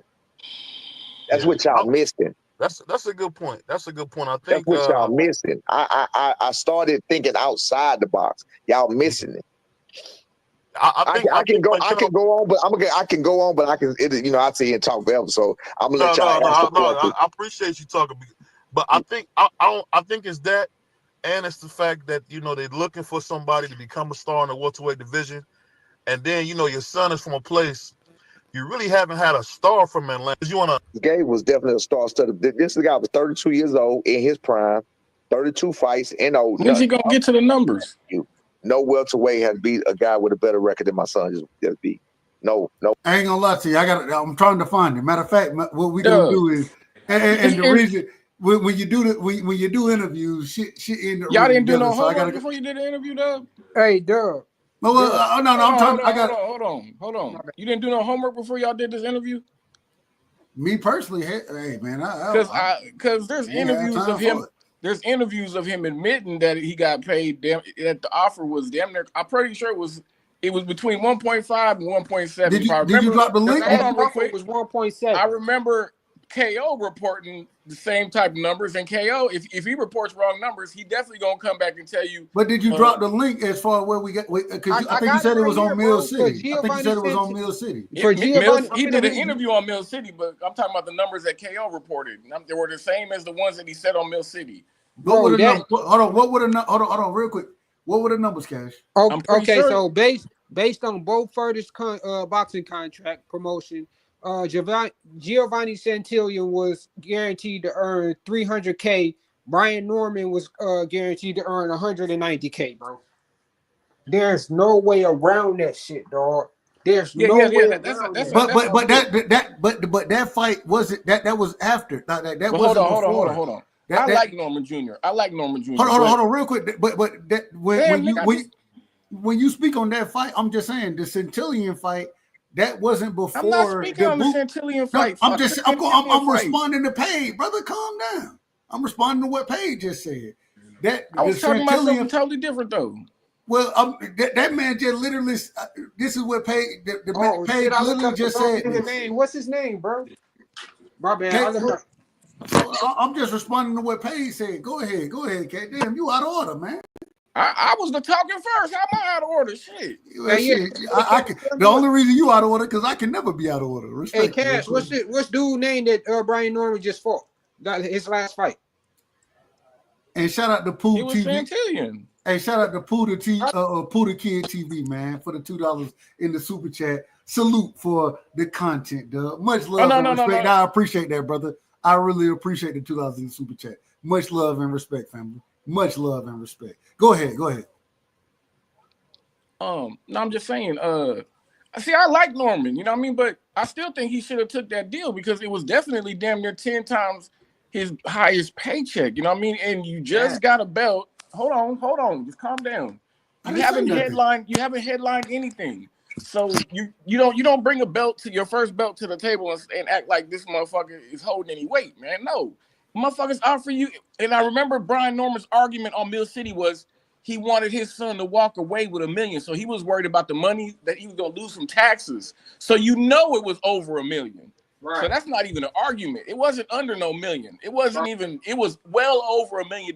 That's what the third offer came to. And they still turned that down. Like, that's ridiculous, nigga. This is a unification bout. If you think you can beat this nigga, then you go in there and whoop this nigga. You doing all this talking. Why you don't go in there and whoop this nigga's ass in? And pick up another belt, pick up your highest pay ever, and then from then on, you the man. You calling all the goddamn shots. Exactly. I don't know how y'all sat there and let this nigga cap this whole interview without y'all checking this nigga, man, because the facts are out there and they came out of his mouth. For real, it's ridiculous. Bro. That's why I brought that shit up, bro. That nigga was on Mill City, bro, right after that shit happened, bro, doing interviews. Y'all gotta sing. I ain't gonna lie. That's kind of why him and Greg got into it, because Greg was on his top about it, and the nigga. Yeah, man, come on, man. Y'all, why that match even happened? There we go. Okay. Like, y'all didn't do no homework. Y'all just let this. And we've been telling y'all for years these ranking systems is bought and paid for, and it's political. But y'all make y'all been making arguments off of these rankings for when y'all certain fighters is high ranked dudes. You know what I mean? Like. Come on, man. Well, real Brian quick, Norman for y'all to figure that shit out. Real quick, shout out to my sister, man. Hey, Bella always does the heavy lifting, man. She do the heavy lifting. We're gonna go to exactly here. We go right here, and let's see. I want to play this piece right here. Shout out to my sister, man. Always doing the heavy lifting, man. I want to play this piece right here, and Let's see. This goes into Georgia? the negotiations. Hey, Georgia gonna niggas capping for Georgia. Calm down. Now you out of order. Hold on. Put his ass in the background. Put his ass in the motherfucking background, man. Shout out to my brother. Shout out to my brother from Alaska. Here we go. Right here. We're gonna start and let's listen. Let's listen to this. I'm a book of not, bro. I know what I'm looking at. I know what I'm doing. I'm gonna know what I'm talking about. I'm gonna beat you every time with that. That's why I like smoke. I like to smoke because I want you to bring me stuff. Think about that. I was surprised that y'all didn't want to go get Barrios because he looked horrible. Barrios he's not gonna fight. He looked horrible. Man. He's not gonna fight. No, hey, Doug, real quick. It's pointless. If y'all don't know, let me go to Boots. I was gonna wait for y'all to bring it up, but it's just with the negotiation. I ain't gonna bring up to him about none of that, so y'all say it. But with the negotiation, if y'all notice, even though it's bullshit from the start, if y'all know anything about it, there are people said the fight could have never happened. It was all bullshit. It was all fuck shit. It was all fuck shit from Eddie. I don't think it was fuck shit from Eddie's team. It was fuck shit from the Eddie from the start. So with the first one, they offered Barrios $2 million. They offered Stanionis 1.5. They offered my son 7.5 and 750. Now, here's a red flag right here. Eddie knew that was so fucked up.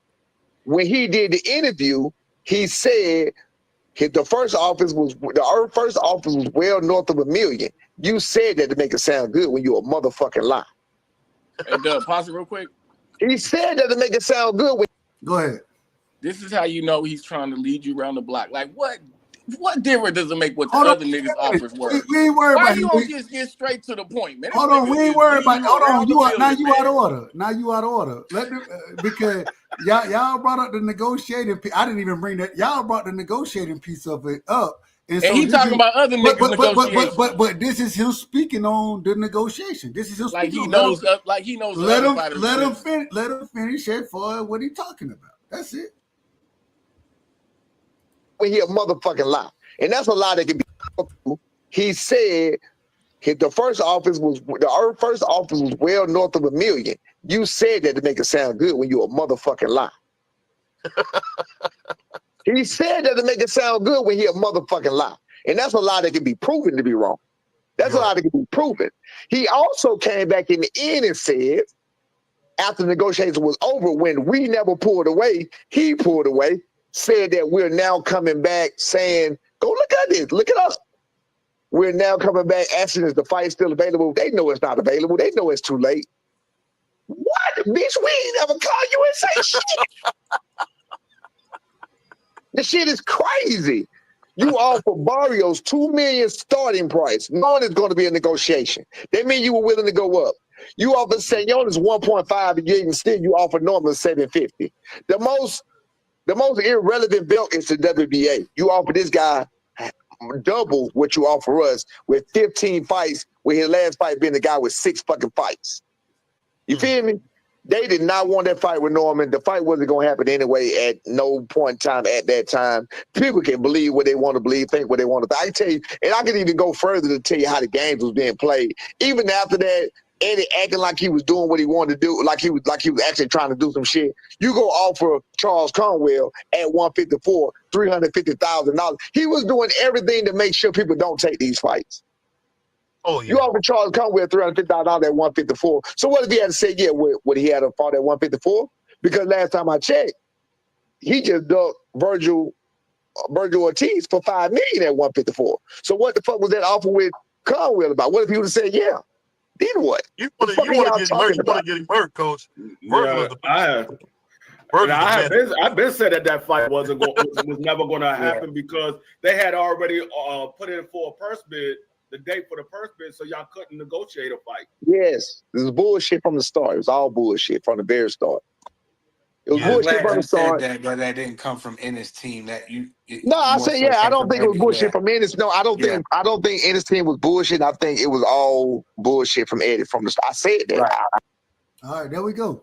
Now we heard what the brother just said there. Yeah, he said everything except for what they offered him. He said what they offered him. He said they offered us $750,000. Right, but the last offer, he had 3 offers, bro. See what I'm talking about? Hold on. Once again, and as Free, shout out to my brother D Free, as he brought up when those other offers was made, a purse bid was already on the table. We'll replay it if we need to. That wasn't true though, bro. Even Hey, he, hold on. bro. Brian Norman Sr. out his own mouth said he had 3 offers. He Pull had it up. 750. Hey, it went to 1.5. Pull it up and we will 1.7. play it. Y'all telling me pull it up and y'all know I ain't got no problem playing the receipts. Man, I'll play it. I can't get the interview, bro, because I'm on my phone right now. But it's definitely on Mill City Boxing, bro. That nigga, that's the first platform I saw him go to when he first when that shit first fell through. That's the first interview I saw him do. All I'm saying is according to this brother right here, when and I'm not gonna lie, if you offer an individual a Mario Barrios, whatever you offer them, if you offer a Stanley Onis, whatever you offer them, Brian Norman Jr. is a champion in the division. He should be offered something very close to what both of those individuals offered, and 750,000 ain't that offer. Right. Now, hold on. If y'all are saying that there are multiple offers, it's right? multiple offers, bro. If y'all are that, I'm not disagreeing. What hold on. What I will say though, according to him and according to Free is that and I gotta go back and look this up. I ain't gonna lie to you. I can't. I really don't remember the negotiations like that. I ain't gonna lie to you. I ain't the smartest motherfucker in the room. I ain't never gonna be the smartest motherfucker. I ain't trying to be the smartest motherfucker. So, but according to Senior, right here, he's telling you that this is what was offered, and if they offering us this and they offering these individuals that, right? We all champions in the division. Why are we getting offered so much less than these other guys are getting offered? I don't see a problem with that, bro. That's the thing. Mario Barrios has made over $3 million, bro, in a fight. Who cares? Brian Normal shit, bro. That's how you dub. You know that's how the numbers go, bro. You know that shit, bro. Them accolades really don't mean shit at the negotiation table. It does. The accolades mean everything, and bro. This is why. See, this is the problem. And see, this is where me and you we're gonna disagree. On this. Hold on. We're gonna disagree on this, but you've always heard me, even when KO come out and say the belts don't mean nothing. Hold on, brother. When KO come out and say the belts don't mean nothing, y'all done heard me argue him down about that. Okay. I believe. Let me finish. I believe the belts do mean something, and then when a individual is offered something, when you have a Stanley Onis, a Mario Barrios, when you have them being offered one number and another champion being offered something totally different than what they were offered, significantly different. Watch this, though. Okay, Doug. Ryan Garcia, Devin Haney. Devin Haney was a fucking undisputed champion, bro, at 135. That nigga was the B-side to Ryan, a nigga that's never been a fucking champion. That shit don't matter, bro. Who cares? See, that's what I'm, bro. See what I'm saying, bro? You can't do that, bro. Y'all can't do that. Like y'all picking and choosing. Just because y'all. Once again, even when it came to Devin and Ryan, I sat here on this show. On this show, I said that it's out of order. But I said, hold on. I said it's out of order because Devin is the champion. And if that's what Devin gonna accept, and because he wants to make the fight, I ain't got no problem with it. But at the same time, they out of order because ain't no way Devin should be the B-side to fucking Ryan Garcia. Bro, it's his drawing. Devin, he don't put asses in seats. And this is I'm glad you said that, Paige. I'm glad you said that. And this is where I disagree with all y'all motherfuckers. Damn asses in seats. I don't give a fuck about that. What I care about is the best fighting the best. I care about the individual getting in there and getting the smoke. That's what I want to see. If the individual want to say, don't seem like it. Oh, man, you out of order again. You out of order. If the individual feel like they getting shorted as far as the fight goes, then that's on them. You understand? How the fuck you get shorted when your highest fucking payday is 190,000? My nigga, once again, you out of order. Once again, you out of order. You out of order. That is fucking insane. I don't want to put you in the back. I don't want to do it. Now I'm not gonna say. All I'm saying at the end of the day, when the individual are talking about what they are looking to be or to be paid and compensated for once they, and this is why individuals like you, KO, when y'all say the belts don't mean nothing, and I tell y'all no, the belts do mean something, and y'all say, well, no, the belts really don't mean nothing, this, that, whatever, and then utilize an individual like Ryan Garcia. Fuck Ryan Garcia. First off, respectfully. Hold on, let me finish. Like the thing is, even with that situation, I thought Devin was out of order. I thought that, in my personal opinion, I thought Devin should never be the B-side to Ryan. Individual, once again, we had to show the other day. The man ain't never been a champion. The man ain't never won nothing. Ain't never beat no damn body of any type of reputation, any type of leg. He ain't never beat no damn body. He never even fought nobody outside of Devin and Tank. Shout out to him fighting Tank. He ain't never won shit. And so now all of a sudden, an individual like, and this is why I say the precedent that y'all are trying to set, because y'all, and I say it respectfully, y'all love Tank so damn much. In my opinion, and I'm talking about both of y'all. Y'all love Tank so much, y'all don't give a damn. Nigga, I don't love no fucking Tank. Fuck you talking about? We gonna have to put y'all in. I don't want to call y'all out of order and throw y'all in the nigga, don't be lying on me, nigga. Fuck well, you love Tank now. You ain't never heard me defend Tank, nigga. You can never. I done heard you defend Tank a ton. I done heard you defend Tank.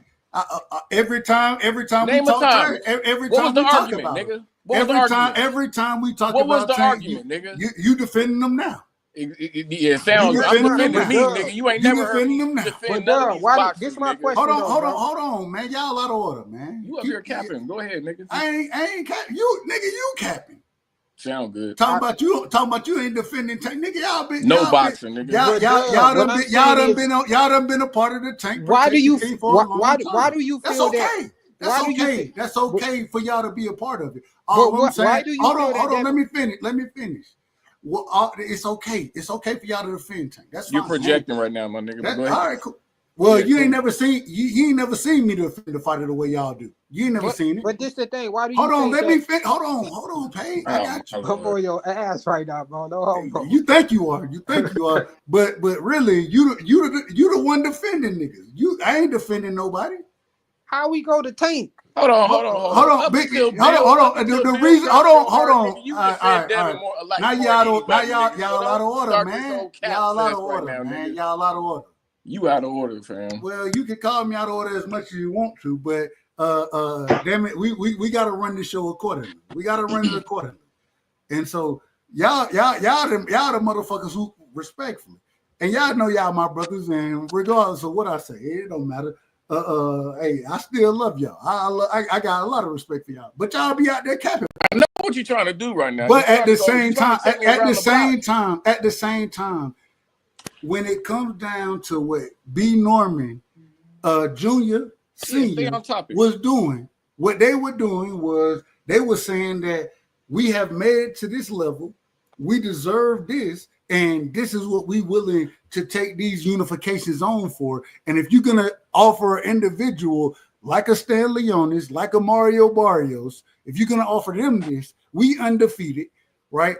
Bro. We done put the work in to get to where we at. We the youngest champion out here. Bro. And now you're gonna try to shortchange us, but you're gonna sit here and give an individual like Stan Leonis, an individual who best win once again is Butayev, in my opinion. Bro. Butayev. Most niggas don't even know who Butayev is. But even with that, no, fuck that. We'll move accordingly. And then we'll revisit it afterward. And even when I got you, even when at the fight when Senior and Hackett was fighting, after the fight, Junior got in the ring and said, because it's a lot of Philly niggas there. And shout out to all the Philly niggas, you know what I'm saying? I met a lot of them, made a couple. Like I already said, I already made bets with a couple of these Philly niggas, man, on the Junior versus Boots fight. I already done made bets on it at the Senior fight. But at the same time, what you saw is Junior get in the ring and he said, "Shit, I'm gonna make this fight next. I gotta make this fight because I was shortchanged. But after this fight, I'm going after Boots. I want to fight Boots." This is what he said when he got in the ring. But And hold on, man. Damn. Let me run it. I got you. I'm coming to you. Church right now. You know he's long-winded now. I've been telling y'all I'm long-winded, and I started this show to be long-winded. I used to jump on niggas' panel and niggas tell me, "Dub, you long-winded." So I said, let me start my own shit so I can be as long-winded as I want to be, respectfully. So let me do it. And that's what I'm gonna do. That's what I'm gonna do. So when at this fight, I'll watch Junior get in there and say, "We got this fight going on, but after this fight, we trying to make and we coming after Boots. I don't care what the price is, anything like it. We coming after him." And so, and all I'm saying is that y'all bringing all these different things into it, which is fine. I ain't got no problem. But you can't tell me that a champion that one champion, Mario Barrios, an individual who got multiple losses, right? Got beat by Keith Thurman, got beat by Tank. And those are, once again, staples in the sport of boxing. So I'm not saying Mario Barrios is trash or anything like that. I'm not saying that. All I'm saying is that if the undefeated individual, and even Stan Leon, I believe Stan Leon is undefeated as well. So I give him credit for that. But you can't even tell me who Stan Leon is for. And so if you're gonna offer Stan Leonis this, if you're gonna offer Barrios this, then offer a senior or junior, excuse me, the same thing or something close to it. And as far as being a champion goes, I think that there's a level of respect that goes there. It's a level of respect. Dub, did you not just hear that? You just literally just said that he jumped in the fucking ring and said that he want the Boots fight next, saying that he'll fucking take whatever. No, he didn't say whatever. I didn't say okay, cool. But my question to you, bro, why do you, if that shit matter, like you say it matter, and I know you don't believe that shit, bro, why the fuck would Devin be the B-side to fucking Ryan? Hold on. Shit? Wait a minute. You moving things all up. How? I'm not talking about Devin and Ryan right now. Bro, I'm making a point, bro. Just answer the question. What is the point? I'm saying that belt shit you talk about, that shit don't really matter at the negotiation table. And that's where we disagree. And that's where we disagree. But no, you know that. No. That's where we disagree because I've always argued that belts mean something. You want to tell me that belts don't mean anything, and KO will tell me the same thing. Y'all want to tell me belts don't mean anything. I have always argued that belts mean a lot. They mean the majority in the sport, in my opinion. But that's why I brought up the Devin and Ryan situation. Why do you think that Devin was the B-side to Ryan? That's why I asked you that. Come on, man. Because Devin wanted to, because according to Devin, he was gonna get paid well regardless, and he was gonna make the fight. But it don't work like that though, bro. See, now you ask me a question and tell me it don't work like that. But you, Dub, you know that shit don't work like that. And this is crazy work. A side and the B side, you know this that, is bro. See, and once again, this is the crazy. I have always argued this whole A side, B side shit. It don't mean shit to me. It don't mean shit to me. And y'all want to make it. Y'all want to make it mean some shit that it don't mean. How it don't mean that? Because fuck that.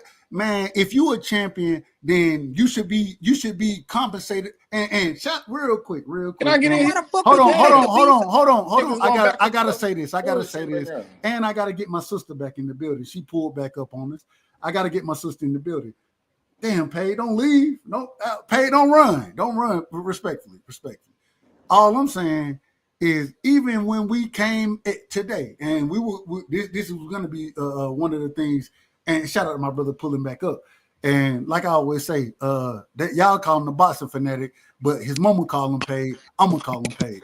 But even when we see the pay scale that has came out as far as what Turkey didn't want to do, it shows a level of respect to the fighters. It's saying if you're a champion, then you're guaranteed this, and then it goes down to different things. You know what I'm saying? But all I'm saying is if you're gonna offer Mario Barrios, and Stan Leonis a certain payday. Nigga, you said this 5 times now. I'm gonna keep motherfucker. I'm gonna keep saying it. God damn. Y'all out of order. Bella, go ahead, sis. Go ahead, Bella. Then we're gonna get back to these respectful Negroes. And when I call them Negroes, I only say that because I love them. These my brothers. But go ahead, sis. Well, yeah, Norman Sr., it sounds like the 750s talking about, like he's talking about the starting point of the negotiation. And he was talking about Stanionis and Barrios and that their starting points were different. Regardless, Norman Sr., like, I think the ending negotiation, it had to, if you know, at the end of the negotiation, the number was maybe around 1.5 million. He would know more, of course, than all of us because they have the paperwork. You know, we do all this arguing and we do all this like back and forth and say, you know, it's his highest. My bad, sis. My bad. Right, it's his highest payday and things like that. But you know, to unify with Boots, it's not only just a unification; it is a risky, dangerous fight. So they want, you know, more money for the fight, which I understand. But I think they're also hold on. Let her finish, man. Let her finish. I think what he's not saying is, I think the truth is they still, on both sides, they probably still want to build the fight up more. This probably wasn't the best time for them to fight. It's a good, you know, it'd have been a cool time, it'd been a good time, but you know, if Jerron Ennis has 2 belts. No, he got 1 belt. He ain't got 2 belts. My only issue is this. Hold on, Bella, you cut out, sis. You cut out. Your audio out of order. Respect. What I'm saying is, we can't sit there and say when the man Hold on, man. God damn, nigga. Bro, we can't sit there and say that a nigga Cash, we coming to you next. That was offered 1.7 mil. You tell me you worried about what the fuck the starting point was? Who gives a fuck? Nigga, it's what the last offer is what matters. You didn't take that. But then you go on you fight a nigga who don't nobody even fucking know on someone's fucking undercard, bro. And you not even getting paid what the fuck you was asking for. All right, man. Let me get in here, man. God damn. Go ahead, Cash. Dub, I agree with you. The belts definitely matter. But the only thing I'm saying is the belts. You don't bring the belts to the negotiation table. And I agree with you on he definitely deserves to be compensated for getting a championship. I agree with you. That's why I think that taking that 1.7 between 1.5, 1.7, whatever it was definitely around there because the nigga said it. I think that was a good offer for your pretty much your first defense of your title. Also a unification. Hold on, nigga, calm down. And God damn, I can't get a word in this motherfucker. Like I got respect for Brian Norman Sr. too, because I respect any nigga that go get in the ring. And this nigga jumped in the ring at damn near my age and fought a younger nigga. So you know what I mean? I respect all this father-son dynamic and shit, but all this thinking that you deserve a boatload of money when you never headlined a card, man, that's just not reasonable, man. I think you take that 1.7, which is way more than you ever made in one fight. You about to make nothing close to that in a title defense. So like that's just how I see it. Go ahead. We're gonna go. Let's get Bella. Let me check the audio check. Respect. Well, hello. You good to go? Okay. Well, Jerron Ennis, he just started headlining, right? Like, when was his first headline? When he headlined the card? Hold on. Hey. You just asked the question, bro. Yeah, I'm really asking. No, but I am asking. What the fuck? No, just chill. When was the first time he headlined a card? Damn, hello? He got mad. He left. Oh. All right, go ahead, sis. Go ahead. Was it maybe Via? Was that the first time he headlined? So I think he headlined against Castillo Clayton. I think that was his first headline. No, that was Arrow Card. Okay, I'm out of order then. I'm out of order. Okay, so yeah, he headlined Via and he headlined the two Karen fights, right? Yeah. I think it was Were Via. those like But massive? Via. Oh, he didn't headline Avanesian. Karen. Did he have Oh, was Avanesian. yeah, I was gonna say I think he was headline. Him and Avanesian was headlined as well. Okay. Well, regardless, where he's fighting at, I think that Avanesian fight, that selling out in Philly, that was good. But like he doesn't have like a massive history of like selling out everywhere, and he's a new champion too. So to like this like he's this massive A side, he's not. And then also like with Norman Senior's like. I feel like there's definitely some things Norman Senior's leaving out, but I think with the negotiation, like Norman Senior, they could have taken the fight, but I think on probably both ends, they weren't going to the fight. The fight, I think, I've heard Norman Senior say before that he wanted to unify all of the belts with Jerron Ennis. So who knows what their real plans are for like both sides. And then I think Boots has always talked about this Stan Jonas fight. I think it's the best fight. I'm glad he got it. I think it's the best. I think Stan Jonas is tailor made for him, and I'm glad that they got that deal done too. But yeah, I feel like during the interview, like it was a good interview. There could have been some more pushback, but Norman Senior, he likes to elaborate and explain like his points of view. So. Hey, the brother. Hey, Georgia niggas long winded, man. It is. Yeah, I agree. I agree with. What you say, Bella? Yes. Y'all niggas long winded. I agree with everything she just said. I don't think Boots is a massive A side. I agree with that definitely, but I definitely think he's the A side just for the fact that he's headline cards and he's sold out a few times at home. Like Brian Norman hasn't reached that level yet. So, I mean. Yeah, but massive A side, definitely not.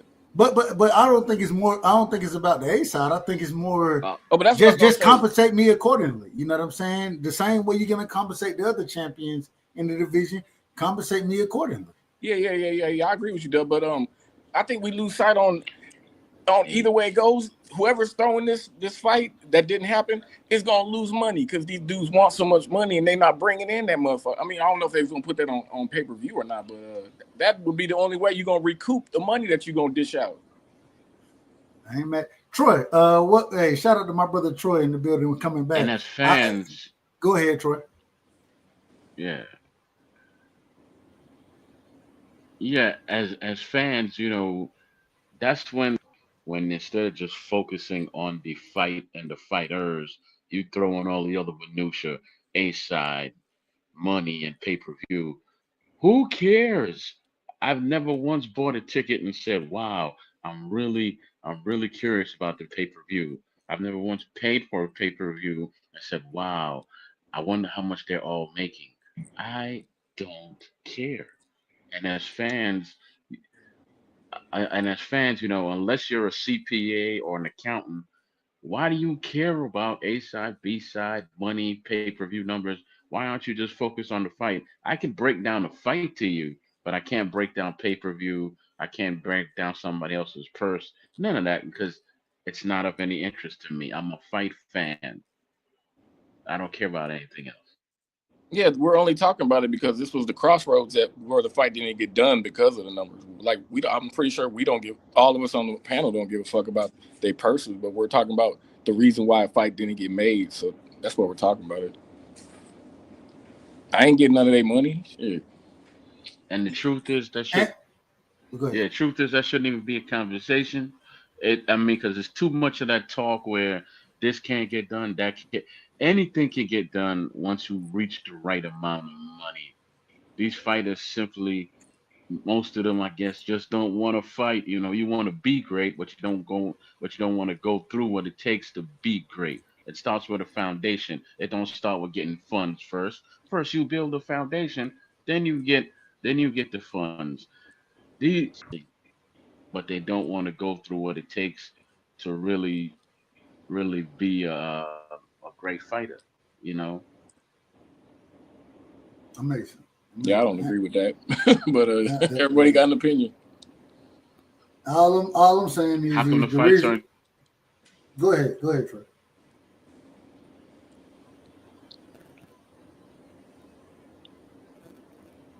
Troy, you're on a delay, brother. You're on a delay. I don't. Is that me? Is that me? Yo? No, Dub. You know, I actually put my. You're breaking up, bro. It's like he's muting himself. Can you, all right. I just want to make real quick, Troy. It seems like, respectfully, you might be on a delay, or I don't know exactly what's going on. But after we done said something, then you come back in, and then you might be right. Respectfully, you might be out of order.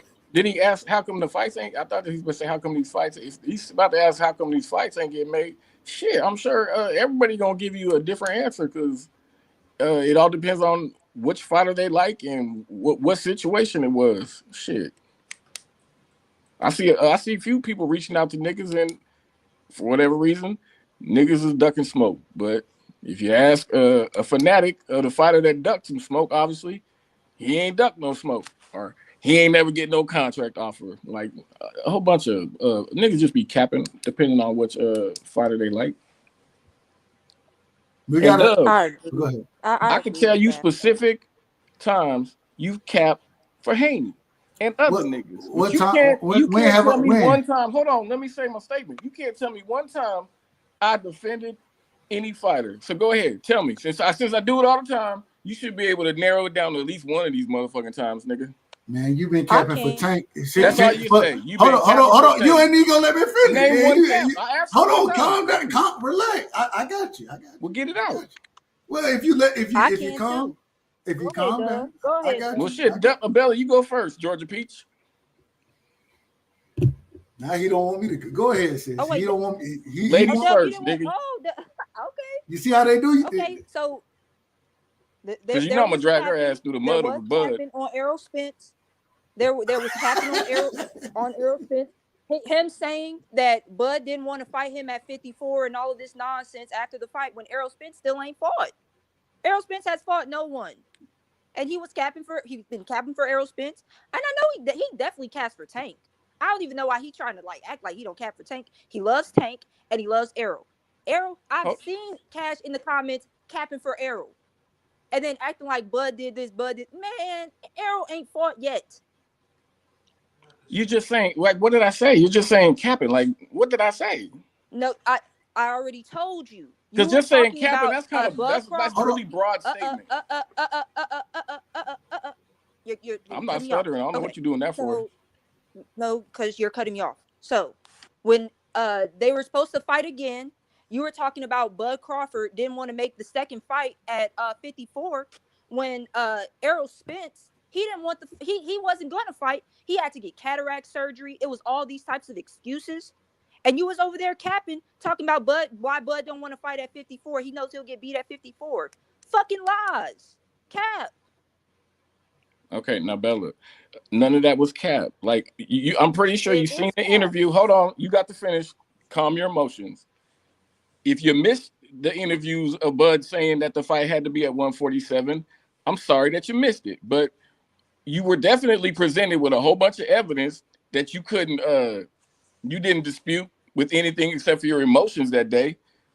You know what I mean? Bud didn't want he didn't want to take the fight at 154. Him and Bo Mack said publicly it has to be at 147. I mean, it's nice that you want to dribble around these facts, but that's, you know what I mean? Let's just deal with the facts. That's not capping. That's me telling you things that came out of hold on, calm your emotions. That's not capping. This is me telling you things that came out of your favorite fighter's mouth. So say your favorite fighter's capping, not me, little mama. But go ahead, Dub. Now you tell me a time I defended somebody, because that's not me defending anybody. That's me telling you facts that your favorite fighter said. That's not. Hold on, Troy. I still haven't heard any defending. I haven't heard me defending anybody like you did Bud and his busted gloves and his tampered with gloves. That's defending somebody. Calm down. Calm your emotions. Calm your emotions. I let you talk without cutting you off. You're the emotional one. You're the emotional one. I'm not emotional. You're the well, why you keep trying to cut in? That's emotion. You got to cut in because your emotions is pumping you up. All right. Hold on. Wait a minute. Get out here. The fuck is wrong with you people? Who raised you? Come on now, we gotta be in order. We in order. I was talking shit. Yeah. Get a box of tissues. Hold on. So you asked her. You said the snow crab is mad. There's no. You asked her. That's how you know you're emotional because you ad hominem attacks that don't mean nothing. Go ahead. All I'm saying is, I believe you asked her a question, and as far as when her fighting or her breaking down and her saying where well go ahead, Bella. I'm gonna let you say it, but I believe you asked her a question as far as the Tank or not Tank. I said Tank. Excuse me. The Bud EJ rematch. It happened at a division and Bomac. Those type of things. Let her respond to them saying those type of things and why she thinks you're capping as far as that fight needing to happen and EJ not wanting to make the fight there. Because EJ got his ass whipped at 47. There was not going to be another fight. What don't EJ fans understand about this? He still has not fought. He got his ass whipped. There was not going to be a second fight. He brought up all types of excuses. It didn't matter if the fight happened at 47, at 54, at 60, at 68. There was not going to be a second fight. What part of that don't y'all get? It could have happened at 54, 47, any weight. He still has not fought yet. Those are the facts. A second fight was slated in the rematch. There was a rematch clause. The winner gets to pick the weight. He said, yeah, we can have it at 54. If he chooses to change his mind, he changes his mind because he won the fight. If Errol wanted to pick the weight, Errol should have won the fight. Oh, wait, he lost. He still hasn't fought yet. It doesn't matter. There was not going to be a second fight because Errol's not ready to fight. I'm done now, Dub. I mean, you didn't address the fact that your favorite fighter is the one that said it's got to be at 147. I'm not disagreeing with. Hold on, calm your little emotional ass down. Shit. I'm not disagreeing with you that Bud Crawford had the right to pick the weight class. The argument was why it wasn't happening at 54 because Bud wanted it at 147, and you're beating around the bush. But anyways, this is ridiculous. She obviously ain't got no example of me defending nobody. No fight. This ain't me defending anybody. This is me saying some facts about something Bud Crawford said and Bo Mac said. Here you are again with your emotional ass. Hey Dub, did you have a question? Go ahead, little mama. Hey Dub, did you have a question? Real quick. Let me get Troy in here, and then I'll respond until Cash when I done seen him capping. Go ahead, Troy. Okay. Well, to be honest with you, I've heard, and this is on videos somewhere on YouTube, they were talking to different promoters. No one would pay for a rematch because of how Spence got his ass beat. It was a one-sided fight, and no one was going to pay for a rematch. You know, they asked Bob Arum about the rematch, even though he had nothing to do with it. He's like, "Where's the money going to come from?" After what Bud did to him in the first fight. That's why it's no rematch. It doesn't matter whether it's at 147 or 154. There's no money for it. Period. Spence has to come back and build himself back up and make himself just shine some light on himself again. And then they could talk about possibly a rematch before they both retire. But as of right now, who's going to put the money up to see them fight again? Who? Not even Turkey Al-Sheikh is going to. All right, there we go. Cash, do you want to respond to Troy first? Here we go. I'm not responding to that propaganda. Go ahead, Doug. Tell me a time I capped. So when or defended even in this situation when Tank took a knee, right? Yeah, I told you. Yeah, I agreed with all that. And should have been a knockdown, counted, possibly disqualified, right? I agree with all that too. Get to the part when I capped or defended. I got you. You starting off all wrong. No, I'm not. I'm starting off all the way right. Okay, you're emotional. Get to it. Hold on, brother. Calm down. It's okay. It ain't no smoke here. When you bring up that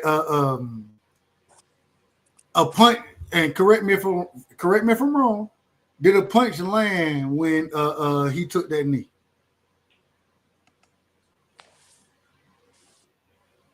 Like right when he took the knee, a punch landed a little bit before he took the knee. And this is the cap. This is the cap. It landed a little bit before he took the knee. How's that cap? So it should have the man.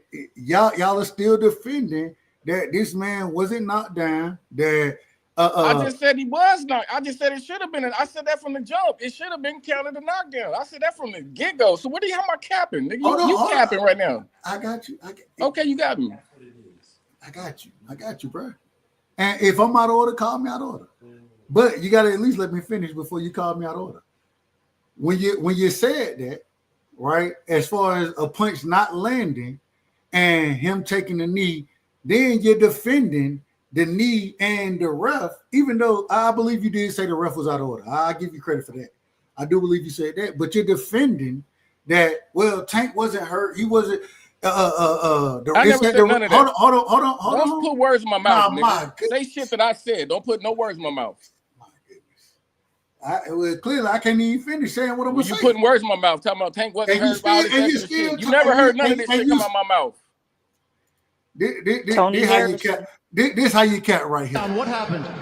I just got my hair done 2 days ago, and she put grease in my shit, so the shit was like, you know, like when you sweating and things like that, and the grease come in my face, it burnt my eyes type shit. Damn, why y'all booing like I'm saying bullshit? Like, this is real facts.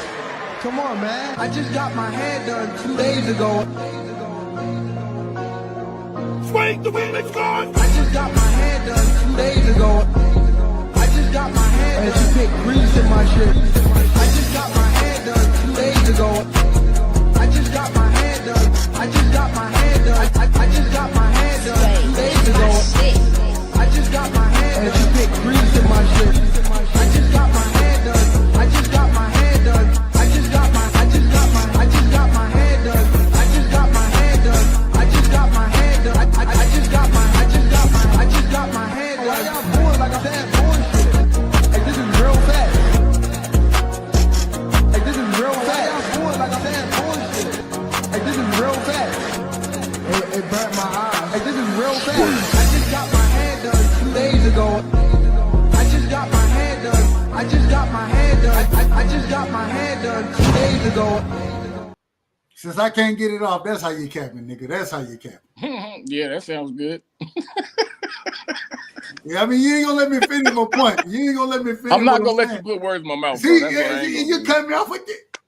And this is you just said you was done. Go ahead.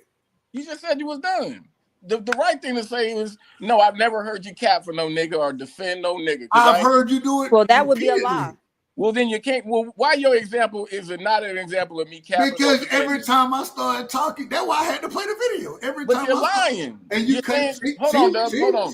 Hey, man, they didn't tell me to hold on. Real quick. They didn't tell me to hold on. Real quick. Because you started saying stuff like Tank wasn't hurt. You've never heard none of these things come out. I didn't say that. I didn't say Tank. Say that. I said that you said Tank wasn't hit by a punch when he took that knee. You didn't say that? Is that what you heard me say now? I'm asking you if you said it. I said he got hit with a punch and then he backed up and then he took a knee. That's what I seen. So what the fuck is? So he got hit with a punch and took a knee. That's what I said. How's that not what you said. That's not what you said. That's not what you said at all.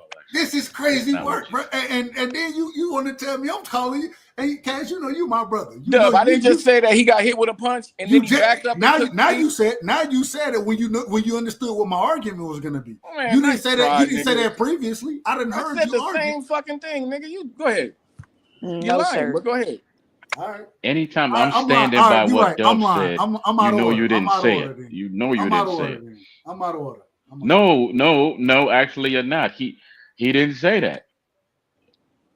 Anytime me and Double are on the same side of the street, Cash, you are absolutely wrong. It sounds good. And me and Troy, respectfully, we don't agree on shit. And that's Troy, my brother. We don't agree on a motherfucking thing. But you literally said, I'm gonna tell you exactly what I said. What did you say? What did you say? When you asked me about the whole situation, I said Tank was on all kinds of fuck shit that night. He was doing all kinds of sucker shit that night in the ring. All that diva shit he was doing. I said it should have been a motherfucking 10 count for sure, regardless if he got hit with a punch or not. That's irrelevant because the nigga. No, it's not irrelevant. It's irrelevant because he took a knee regardless if he got hit with a punch. It's a But then- goddamn 10 count, nigga. So how's it not irrelevant? All right, you got it. All right, You cool. got Now it. that You we got both it, can bro. agree You it's got it. irrelevant You because he got took a fucking knee.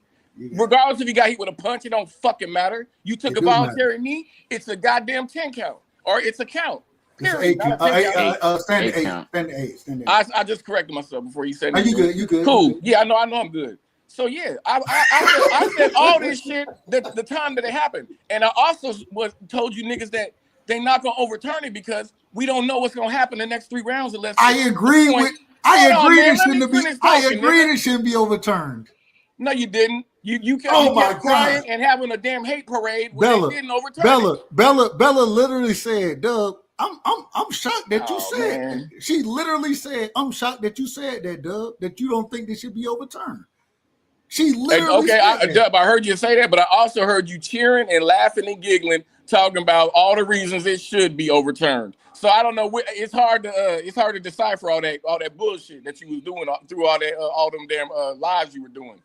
You know what I mean? But I told y'all why it shouldn't be, and then the goddamn commission comes out and says the same fucking thing. And still to this day, motherfuckers is arguing and bitching about what the commission said. Like, it's kind of corny in my honest opinion.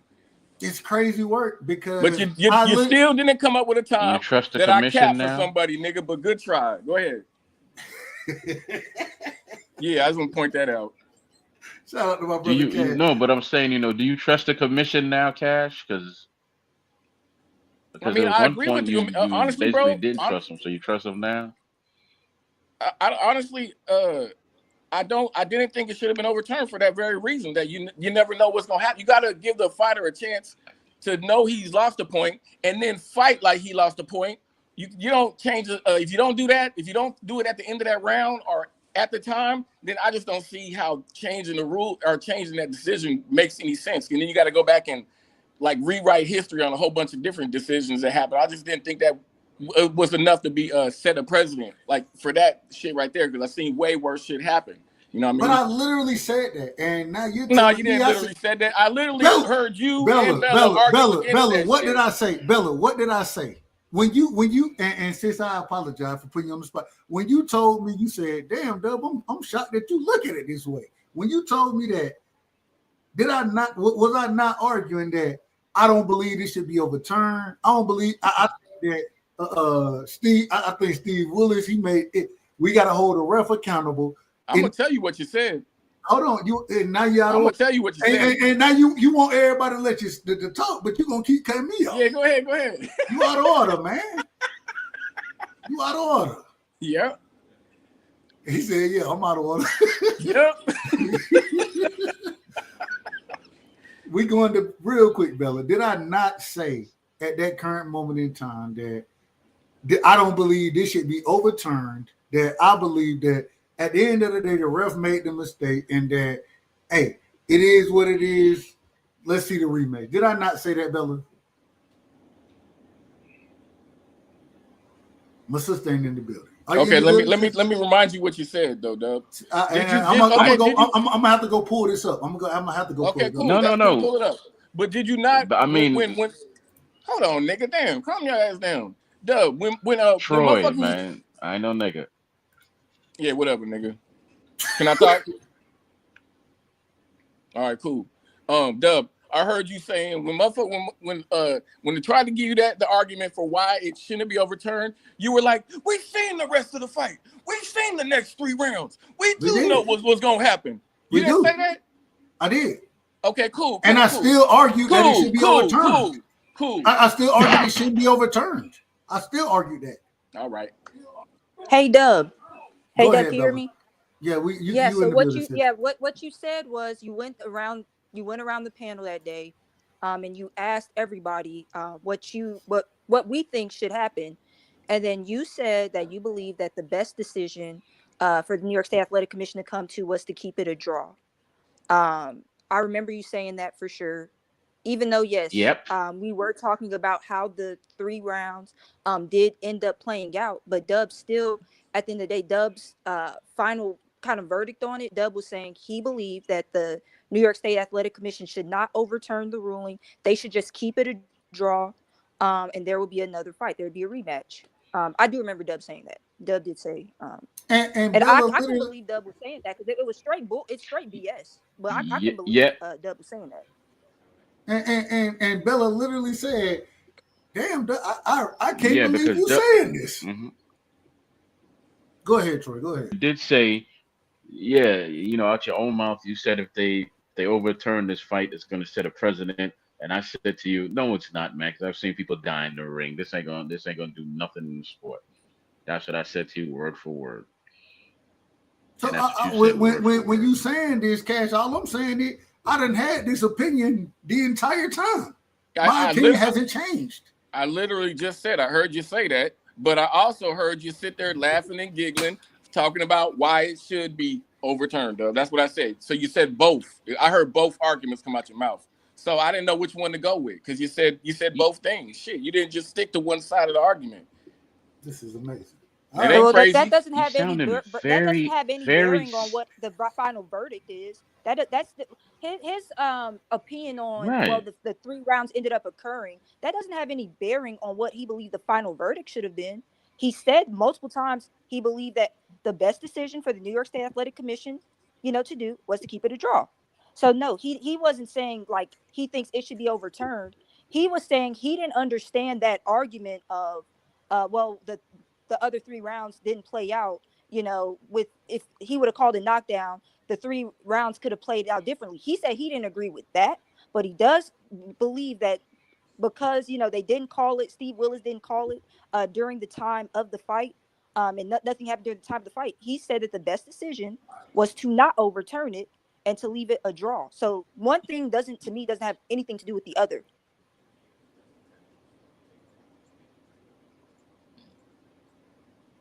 Hello? Yeah, and Dub, Yeah, because he's laughing now. Why are you upset with another man because he was laughing? Nigga, do I sound upset? No, it ain't about him being upset or Well, anything like that.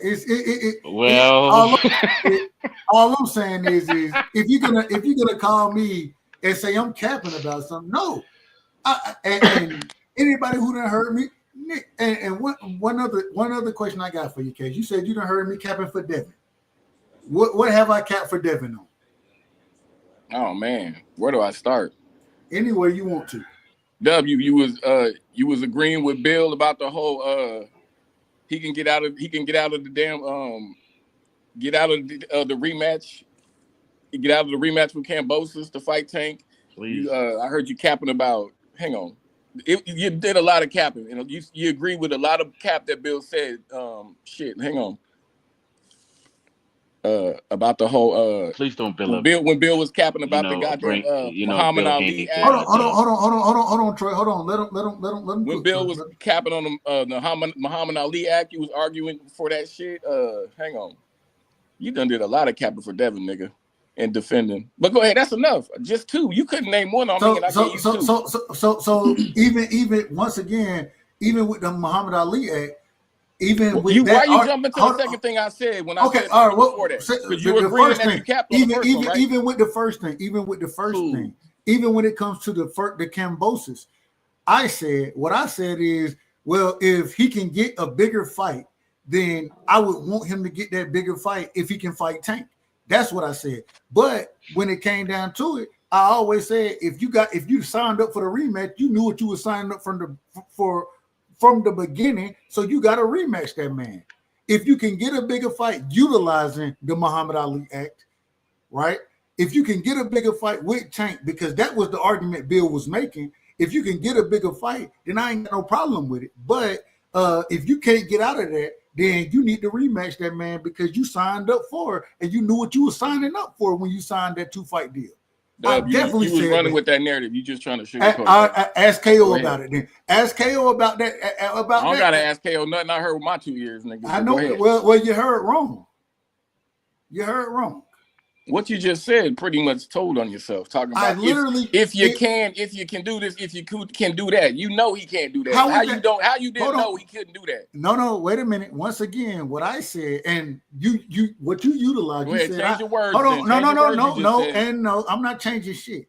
What you utilized, what you said is I capped on the Kambosos fight as far as the rematch go and Bill and the Ali Act. Well, this was the same conversation. And when Bill, and once again, I ain't gonna lie to you, I actually had to go read the Muhammad Ali Act. I ain't gonna lie.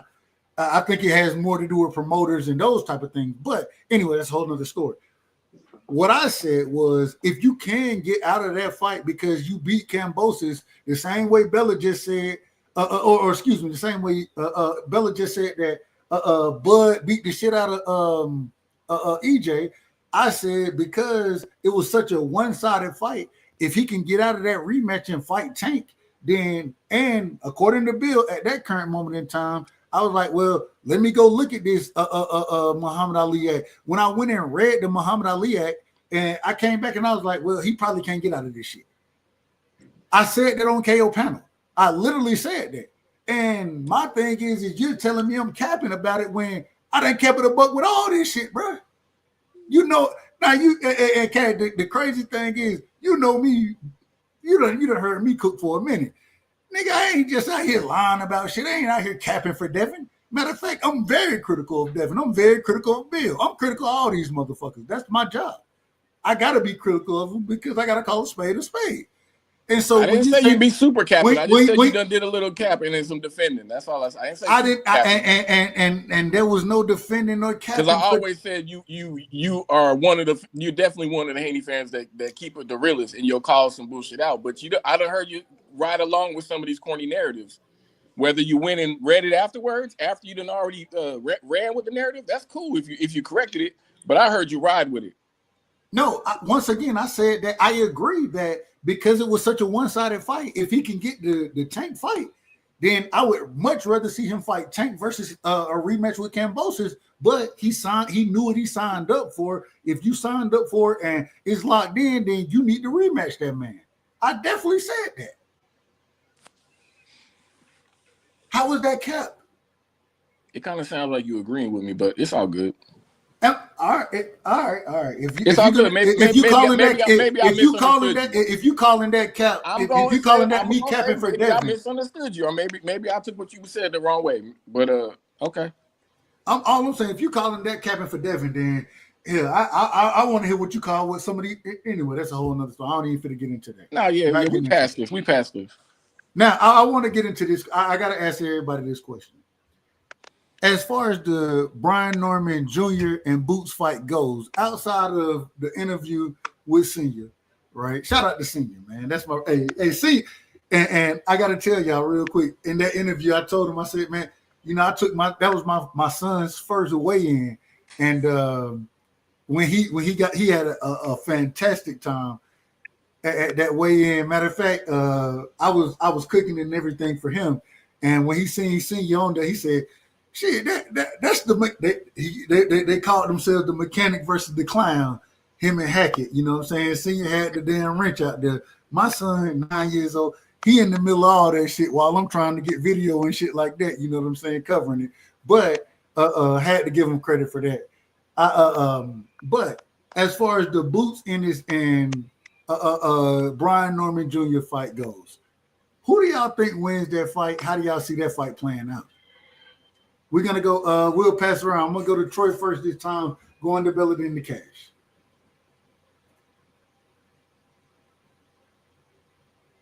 Well, to be honest with you, I've only seen Boots fight. I've heard about the other brother, but I've never seen him fight. You ain't never seen Junior fight? You didn't see the Norman Jr. Santion fight? Nah. Oh. Sometimes I get so tired of boxing. Like I said, I only watch what I want to watch. Okay. And that don't always involve everything. That's a fight you should watch. Junior can fight, man. Junior can fight. Go ahead. I didn't say he couldn't fight. I said I didn't see him fight. You ain't never. But so you say you've never seen him fight though, right? No, never. Okay. Go ahead, sis. How you think that play out? Well, I think I may have said this on the panel before, but I'll say it. I think it's a tough fight for Norman Jr. I think if Boots really wants to win the fight, I think he keeps the fight on the outside. Norman, but you know how Boots loves to, smother his punches and come in. So I think if Boots once makes it an inside fight, I see him getting caught. Norman Jr. has a lot of power, but Boots has a lot of power. I think that's really an even fight. I'm gonna say Norman Jr. But I think that's pretty 50-50. But yeah, I think, but Norman Jr. I don't think he's as fast as Boots, so he may get caught like, but when he's throwing, so I don't In know, but between. it's 50-50. Yeah. Cash, what's your thoughts on that fight, man? What's your thoughts? I like that fight, man. I seen a bunch of Norman's fights, man. But he didn't beat Boca Chica, y'all. I don't know who said he beat Boca Chica. That shit was no contest. I seen the Santillion fight was really the first fight I seen Norman Jr. Not smother his work, you know what I mean, and really get off some good work. Before that, like the Randall fight and shit, even early in the Boca Chica or the Campo, like he be smothering a lot of his own fucking punches. So I think if you go in there and smother his shots, he gonna get beat the fuck up because he don't do a lot of he don't really be doing. He don't got the best footwork. He really he like to come and bang. Honestly, that's gonna be a shootout, and I'm not gonna say that you can get a lot from sparring because there's no telling but who's working on what in sparring or whatever. What you know what I mean? The other side's trying to learn or whatever. But one thing you can take from sparring, if a nigga hurts you with 16s on, he can fuck you up with 8s. So I think that's an extremely dangerous fight for Brian Norman Jr. to go in there and try to bang it out with Boots. You know what I mean? So I think he'd have to not go in there and think he could just outdog Boots because I think he's going to lose that fight for sure. But if he can somehow throw some boxing and some good defense in there, shit, I'll give him a shot. I'm not going to say he don't got no shot, but I definitely favor Boots in that fight. I ain't going to lie to you. Listening to see. Oh, go ahead. Go ahead, sis. Just really quick. I didn't say Norman Jr. beat Boca Chica. I said Norman Jr. And Roman Villa have a common opponent in Boca Chica. I said Roman Villa beat Boca Chica. Roman Villa dropped Boca Chica, but Boca Chica dropped Norman Jr. I know the fight was a no contest. I said Roman Villa beat Boca Chica. Go ahead, Dub. I wasn't talking about you though, Bella, but go ahead. I want to say something real quick. Oh, go ahead, Troy. Go ahead. No, I was just gonna say, y'all have a good night. And Dub, I want you to do me a favor, right? If it's political, show, I want you to play. It's not political. I said Cash. She's on the show. Every time you come on the show, I want you to play Ralph Tresvant, Mr. Sensitivity. All right. You out of order, man. You out of order with that. Hold on, man. The fuck is wrong with you people? Who raised you? The fuck? I'm gonna tell you. So when it come down to that fight, I like the fight a lot. Once again, I'm a fan of both fighters. I'm more of a fan of Junior than I am Boots, but I'm a big fan of Boots as well. I thought it was interesting listening to Senior talk about locking the or how Boots lock his knees, or just the few technical aspects. And I think Bozy probably see some things with Junior. You know what I'm saying? I think that they didn't.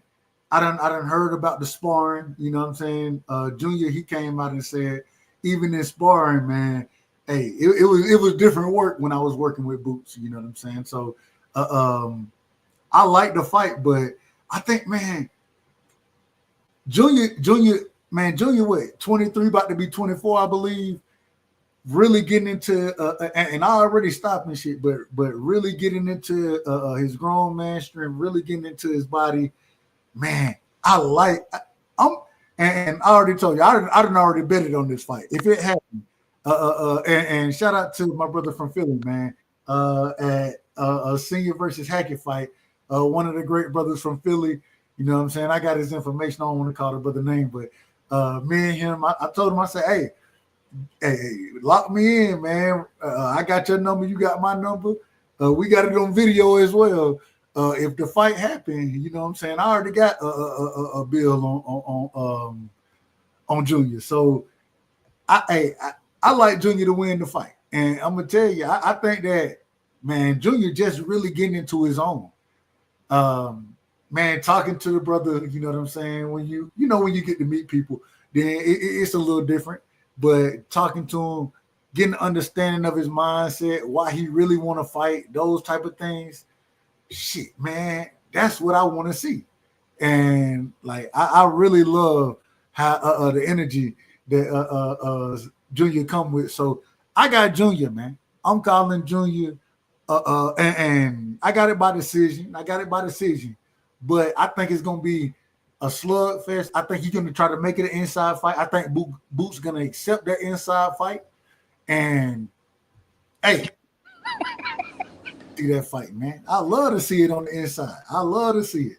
But at the same time, I want to see because it gotta be a game plan there. You know what I'm saying? And I think Senior gonna have a good game plan. I think Bozy gonna have a good game plan. So man, I love the fight. I'm picking Junior, but I agree with Bella. I think it's a 50-50 fight.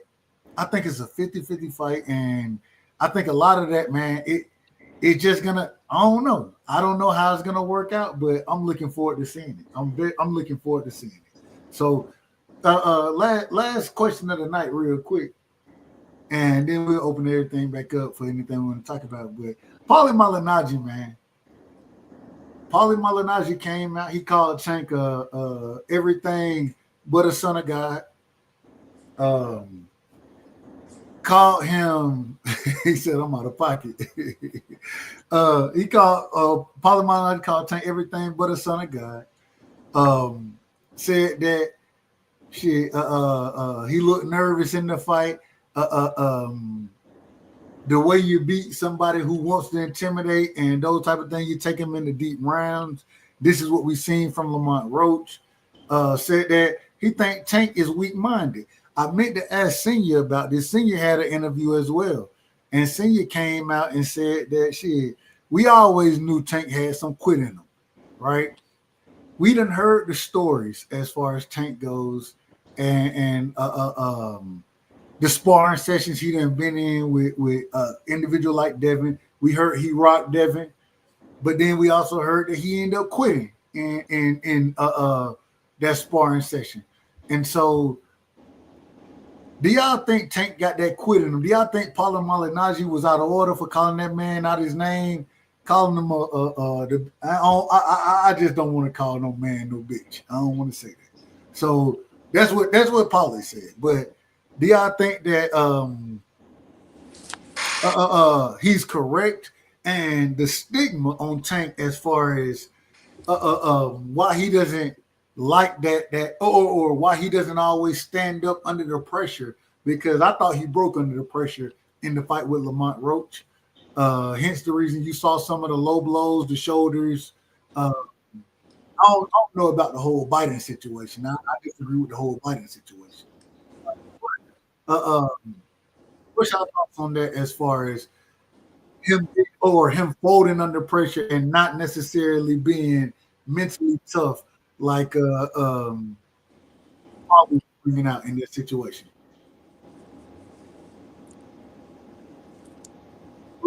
We'll go to Bella. Oh, okay. Well, yeah. When I heard Pauli's I think it's a podcast or show. And he said No, that they over at well he got a podcast himself, but they be over at what is that?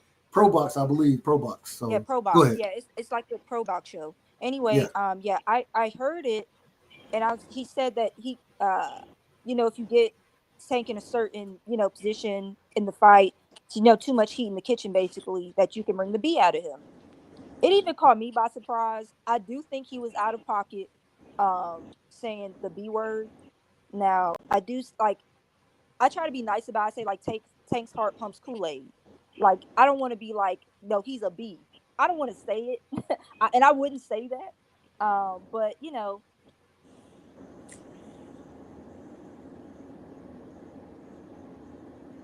Oh, Bella, you cut out.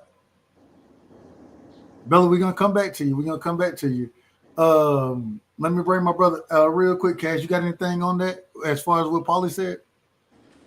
I don't really got no problem with anything.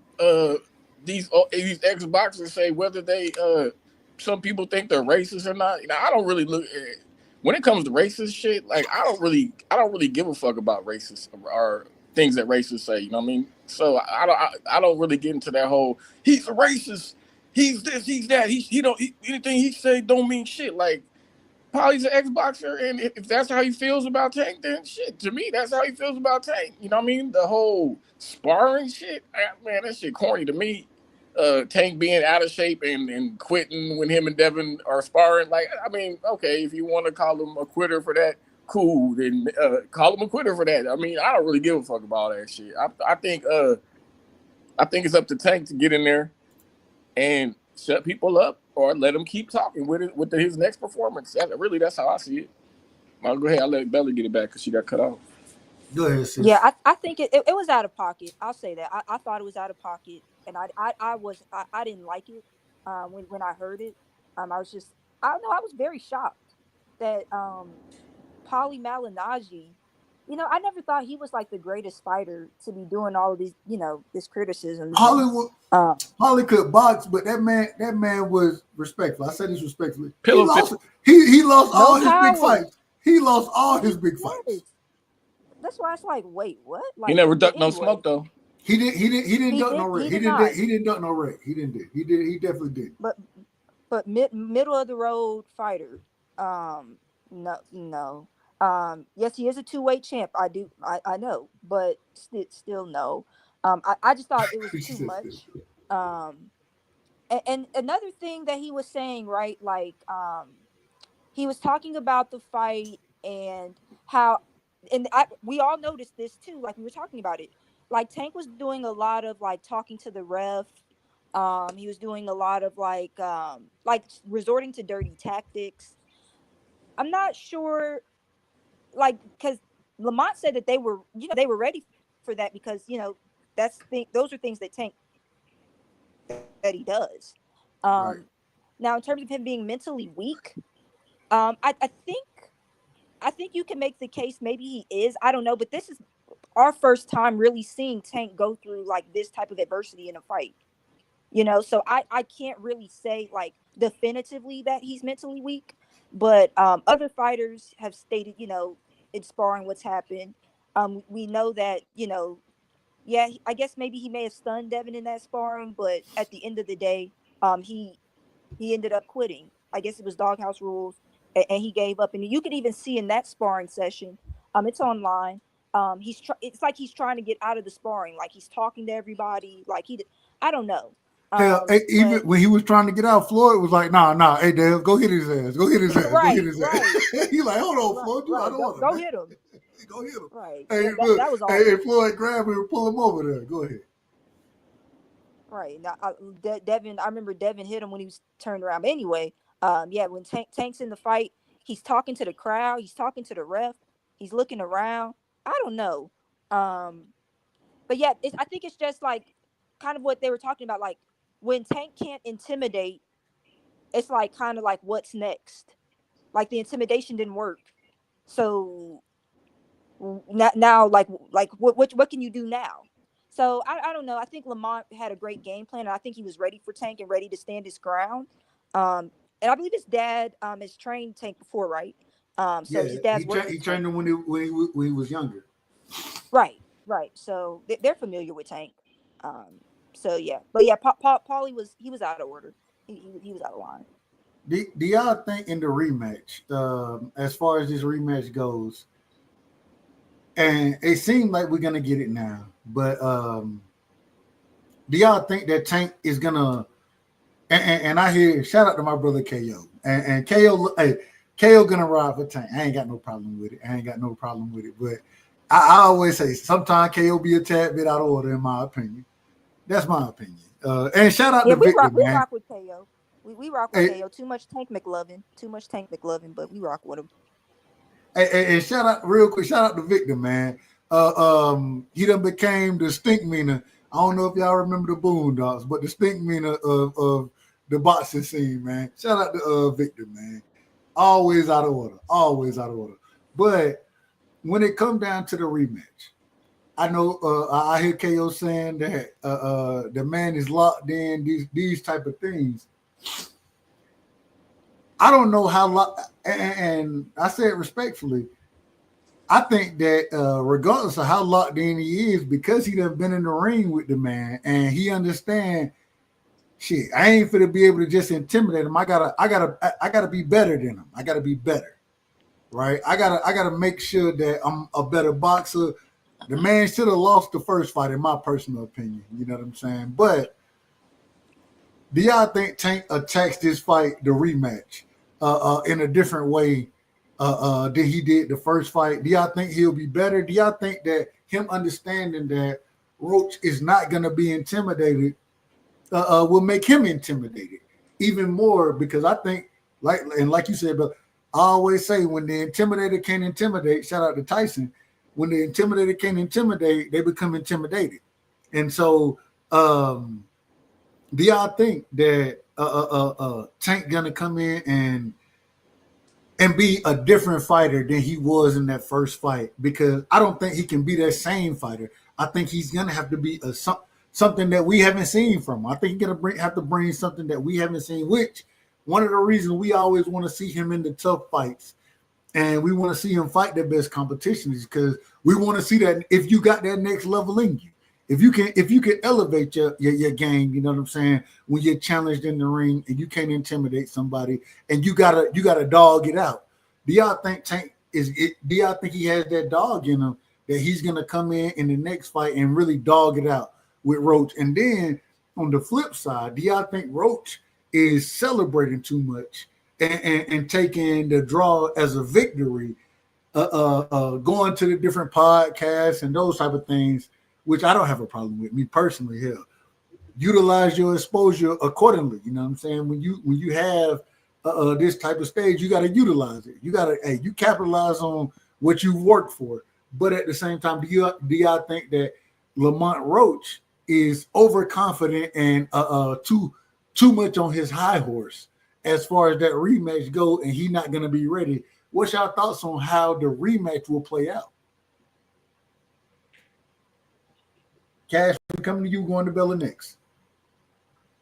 I don't got no problem with anything Lamont Roach doing, getting on any platform, because to me, it's build the next fight up time. Like, these niggas are supposed to say whatever or do whatever to build the next fight as big as it can be. So, I mean, anybody saying anything about Roach getting on platforms saying whatever, you're just showing your level of fanaticism or whatever. To me, KO out of order? Hold on, wait a minute. KO out of order?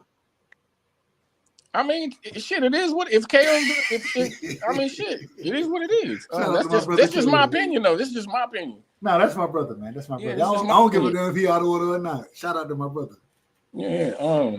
But I think Tank can definitely do a lot more in the rematch. I mean, I expect him to come out and break the body down early, instead of doing too much boxing. He was doing, to me, Tank, his best attribute is he's a dog and he's fighting. So fuck all the boxing. Like, go fight. Go in there and fight. Do what you best at, nigga. That's like, he's a good boxer, but that's not what he's known for when he's in the ring. He boxes, but whoop some ass. That's what I expect. But I expect it to be a different fight for sure. With as long as Calvin Ford and Kenny are back as the main two heads, like he's been accustomed to. But yeah, I'm interested to see how the rematch happen. I definitely feel like Tank's gonna go in there and step on something, because that's how I see. I see Tank as a real nigga. Motherfuckers gonna call him a bitch and call him this, call him that. To me, he's a real little light skinned nigga, man. And if he's real, if he got in him what I think he got in him, then he gonna go in there and step on something in the rematch. But he gotta prove. I gotta see it. You know what I mean? I'm waiting to see it happen. This is the time to shit. You either gonna prove how I think right about you, or I'm gonna be like, damn, nigga, what the fuck is what you on? What kind of shit you on? Yeah, but that's what I. Cash, you a light skinned nigga too, ain't you? I whoop ass too. Hold on, I ain't asked that. That ain't what I asked you. You a light skinned nigga too, right? Yeah, I'm light skinned like a motherfucker. I'm light skinned like a motherfucker too. And well, I ain't gonna say like a motherfucker. I always say I'm caramel. You know what I'm saying? I look good. And I look done had good. all my older black cousins fucking with me when I was a little kid because I was a little light skinned nigga. You know what I mean? Picking on me and shit. But I fought through all that shit. And then once I got big enough, them niggas knew don't fuck with me, nigga. You know what I mean? You know, we gonna get it in. Shit. I don't give a fuck if you family or not, nigga. We gonna fight. Shit, that's how it is. Hey, I ain't gonna lie to you. This is a true story. I'm the light skin. Hey, I'm the light skinned brother in the family. You know what I'm saying? I'm the tallest individual, and I ain't gonna lie to you. Shit, I had to fight some of these niggas, my cousins, and I love them to death. I had to fight these niggas coming up. You feel me? I had to fight them. That's what's wrong with this new age of niggas. They didn't grow up fighting they didn't grow up fighting their big cousins or their big uncles. These niggas were babied and babied by their mama and all types of weird shit. These niggas are soft these days, man. Like niggas, I didn't grow up like that, nigga. Shit, nigga, you had to fight. You had to fight. What you mean? Are you gonna be inside playing with yourself, nigga? And I'm an only child. Yeah, well, I got a brother and a sister, but I got 9 sisters. I got 9 sisters. That's so I had to fight extra. I didn't grow up with my brother and sister though. They grew up probably about 2.5 hours away from me. So I ain't really grew up with them like that. But shit, nigga, man, they ain't had no choice. And even shout out to Big Mom. Big Mom be like, hold on. Nah, you take your ass back out there. You gotta go on back out there, man. I said, all right, well, shit. If Big Mom tell you to take your ass back out there, what you gonna do? Take your ass back out there and you gotta get the smoke. You know what I'm saying? Get a little, and I put it on everything I love. My grandmother, you know what I'm saying, Jehovah's Witness, she would always be in field service when I would get home and shit like that. And the one time I can't, like, if I came back crying or something like that, and it really one time, but the one time I came back crying, all that, nah, hell nah. Go on back out there. Don't bring it. Nah, go on back out there. And I'm thinking to myself, I'm like, man, I done already been. All right. Oh, God. Nigga, and I told you I done did time in the feds, nigga. I've been to the Terror Dome, nigga, where seen a lot of grown men cry, nigga, and sit in their cell, like type shit, like nigga. Yeah, like shit, it is what it. Hey, you either gonna get it or you not. You know what I'm saying? That's how you like. That's how I was raised. You either gonna get it or you're not. And so, Bella, what's your thoughts on that? Oh no, I didn't want to like cut in y'all. Y'all sound like y'all were bonding. y'all were doing light skin bonding. Oh man, here we hold on real quick to my sister, man. I'm kidding. Hold on real quick, Bella. I gotta say this. Shout out to my sister, man. She said, "Hey, Doug, you ain't light skin. You can't. Hey, caramel. I always say caramel. They call it caramel. It's caramel around here." Shout out to my sister. Thank you. I appreciate it. I'm light skinned in a motherfucker. Man. I ain't gonna lie to you. Look. If you get sunburned, I always tell you, if you get sunburned, then you end up being damn light skinned out this motherfucker. And yes, absolutely. When we done been jumped before, we grew up in the damn hood, man. Like, I mean, we walk home, and when you walk home, when you get to the field, this is where you gotta catch the smoke in the field. If you got smoke with anybody, you never know who gonna come with what in that motherfucker. So, hey, you gotta get it how you live, man. That's the joy. Hey, shout out to the country, man. Shout out to the country. Yeah, go ahead, Georgia is the country, but folks in the chat, did y'all hear them telling they light skinned sob stories? That was crazy. Anyway, that was a mess. Hold on. These light skins. Hold on. They light. Hold on, sis. When you say light skin sob stories, that's what we. The light skin sob stories. Stop them light skin sob stories y'all was giving. We too soft. The light skin niggas soft out here now. Now we soft. Yeah, don't nobody want to hear what y'all light skins went through, or no more light skin bonding. Anyway, yeah. So Tank in the rematch, can he win the rematch? Yes. He just has to take advantage of. There are just times in the fight where like Roach's footwork was like kind of messed up. But Tank can definitely get him. But I think it's more so like Tank's mindset and Tank's mental. Roach knows Tank, and I'm telling you, that's really what it is. Like Roach, growing up in the same area as Tank, training alongside Tank, coming up in the game together. I think that plays like a bigger factor than a lot of fans kind of want to admit. He knows Tank. His father's trained Tank.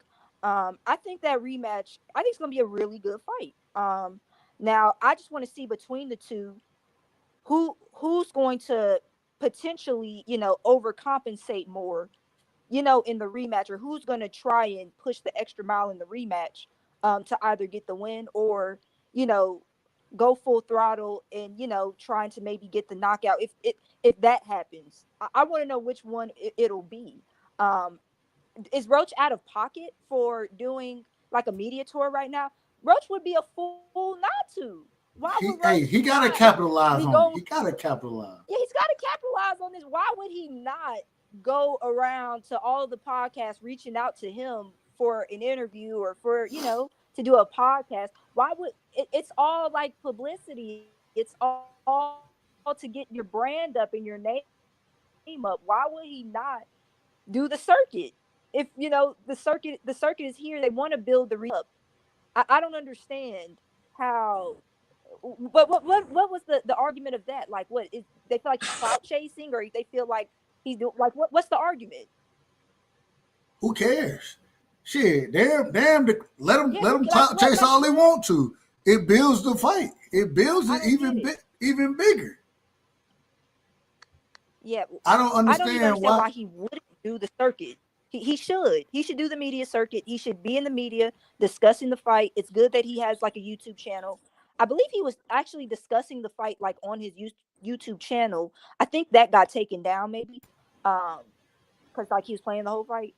But Well, yeah, I think he's YouTube doing be out like of a good order. job. YouTube be out of order. So For sure, for sure, for sure. But yeah, I mean, you'd be a fool to not to see the first fight and think that the rematch just somehow, if Tank makes minor adjustments, it'll be a cakewalk. That's not gonna be no cakewalk because Roach is tough, and Roach, his defense is it's kind of underrated a little bit. He had a good that he performed very well in that fight. man Now caught I don't know punches. why. He caught punches and parried punches very well in that fight. Very well, yeah. He was doing a good job. Now his feet were messed up in certain places, and he was going straight back. But and there are things Tank can take advantage of. Just saying, it's going to be like some fans, not all of Tank's fans, not all of them, but just thinking that the rematch is going to be like easy work when he sees the playback of the fight. Hell no, Roach is tough. And maybe this was like the wrong cherry. I don't know. But Tank also was saying that he believed Lamont Roach was a good fighter and stuff like that. So we'll see in the rematch if Tank is his mental looks better and he looks focused. But of course, it's not a good look when you're 30 years old and you're already talking about retirement. You know what I mean? So it's just not a good look when you're kind of in the prime of your career. You're the guy at 35, like people want to fight. You're supposedly, you're the second face, you're the face. So why would you be talking about retirement? Why are you talking about you want to go back to school, be a veterinarian? Like it doesn't sound like you want to like fully box. So hopefully Tank gets his mental together. He's focused for the rematch. He makes the adjustments, but I don't think it's gonna be an easy fight. I think it's again going to be pretty close, unless somebody overcompensates and tries to take some risks. And somebody, hell, I hope we get a knockout. I hope somebody gets knocked out the next fight. So Yeah, Go ahead, Cash. I never looked at this as a cherry. I always said it was going to be a good fight until I thought Roach was going to get stopped late though, but that shit didn't happen. But Roach definitely came with a super good defensive plan, and his whole strategy to focus more on counter punching was smart because normally when he comes in and tries to lead, he leaves himself open. And he'll jump in, he'll leave himself open. I think it's to like a crazy if he can get countered by a crazy ass right, and that would have been devastating. So I think that's why they didn't choose to try to lead on off on anything. But Yeah, Roach is he definitely ain't. His defense haven't always been super sharp, so that's why I expected him to get stopped late or in the later rounds. Now I gotta But ask. Oh, go ahead, Cash. Go ahead. no, you got it. I gotta ask this because when I look at Teofimo Lopez, I always say, if you force Tio to lead the fight, if you force him to lead, if you look at the Sando Martin, excuse me, if you look at that fight, if you look at even when people pick Josh Taylor to beat Teofimo Lopez, I was like, nah, Tio gonna win that fight because Josh Taylor gonna try to lead it early, and that's what Tio wants you to do. Tio struggles when he has to lead the fight. We've always seen, and when it comes to Tank Davis, and they say it about Bud, he downloading the information, right? They're gonna fight on they're gonna be patient, and then they're gonna figure you out. The thing is what that figuring out comes from is when individuals are leading the fight. I think it's a little different with Bud because I didn't watch Bud lead the fight. I didn't watch Bud be the counter. I didn't watch Bud fight multiple styles. With Tank, I've always watched him kind of wait. And I mean, he'll push the fight against individuals who ain't really slapping like that. And then when he pushes it and put them on the back foot, you know what I'm saying? They end up running to some degree. And this situation, what we saw is that Lamont Roach kind of just, hey, he said, fuck it, I'm gonna fight your ass in the motherfucking, I'm gonna fight you where you at. I'm gonna fight you in the pocket. I ain't on the back foot. I ain't coming to you. You know what I'm saying? I'm gonna sit here, I'm gonna stand my ground. You gonna come to me, or we gonna and we'll trade accordingly. You know what I'm saying? I'm gonna catch, I'm gonna shoot. You need to catch and shoot or be aggressive. You know what I'm saying? So I think it's a little different in as far as what I've seen from Bud and what I've seen from Tank. But I think that whole downloading the information, and I've always been critical of Bud about, and Bella, I ain't got no problem. I know you ain't gonna like it, but I've always been critical of Bud as far as that whole downloading the information goes, because I'm like, bro, you're not doing shit in the early rounds. You can't, if you ain't gonna go out there and stop shit, then when you download that information, you losing rounds.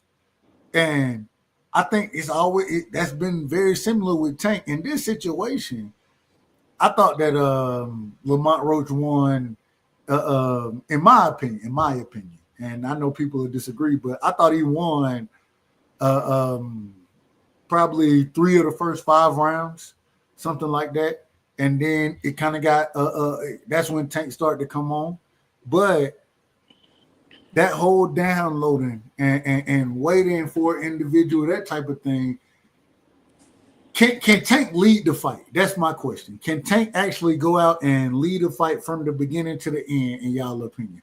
And when I say lead it, well, y'all know what leading the fight is. Shit, I ain't got to break boxing down to y'all, but can he go out and lead that fight early in the fight, going and then do it as well going into the later rounds? Because for him to win, I think he has to do that.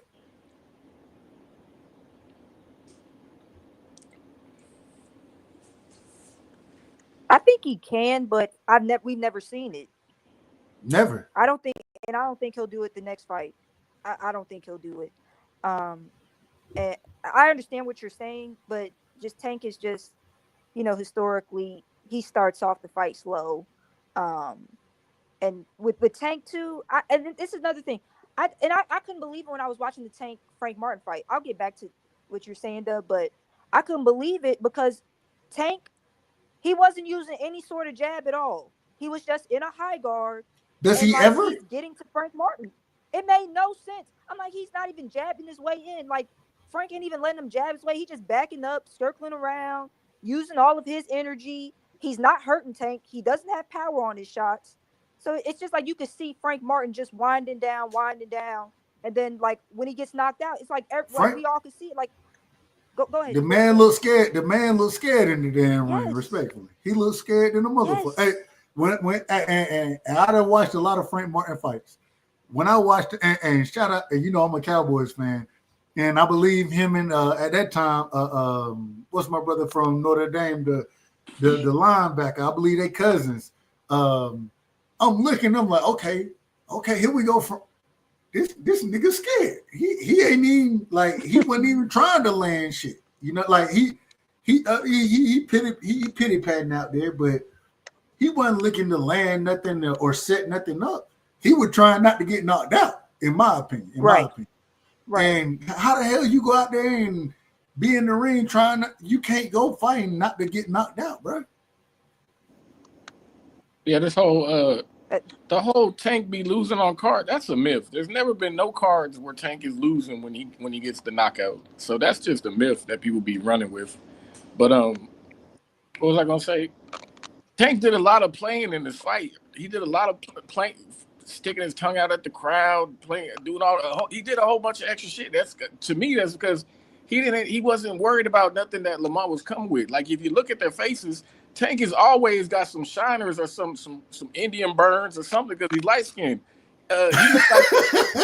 He looked like Josh Padley did after the Shakur fight. Like, he didn't have anything on his face, and Lamont was the one that was lumped up. So I mean, I think Lamont got the worst of the exchanges. If you really want to, if you're being honest about the shit, and he really did, bro. Like, he really did. Did you think Lamont was hurt in that fight? Lamont got hurt a couple times in that fight. I just didn't see Tank jump on him or like he stunned him, and then let off of him, or like I don't know what the fuck he was doing. That's why I say I seen a lot of shit that I just never seen before, and I'm expecting to not see none of that. I thought Tank. Who got, in your opinion? Tank got hit with some. He hit. Hold on, real quick. Shots. No. Who got hurt more in the fight? I thought Tank was hurt more in that fight than Lamont Roach was. No, I didn't see Tank. Tank got stuck. He got like he hit him back off balance, and he hit him with some good shots and caught him with some real good shots. You didn't think Tank was hurt in that fight? Hell no, I didn't see Tank get hurt in the fight. Amazing. I mean, maybe you just see things different because you want to see Tank get hurt, so maybe that's what you see whenever Tank get caught with something. Tank got a hell of a chin. You got to give it to him. That nigga be catching some. I done seen him catch some good shots on the chin, and he just eats them motherfuckers, man. Hold on, real quick, but I just gotta say, I don't give a damn about seeing Tank hurt, nothing like that. My thing, I call the spade a spade, and I seen Tank hurt multiple times in that fight. I thought, and when I say multiple, I'm gonna say two. I thought there were 2 times that I thought Tank was hurt in that fight, and not even including him taking the knee or anything like that. I'm talking about when he got countered, stumbling around the damn ring and shit. The same way y'all would tell me, and this is what's so crazy. When Devin knew it, y'all tell me, hey, and I sit there and be like, yeah, hey, I think Devin was hurt. I think Devin was hurt there.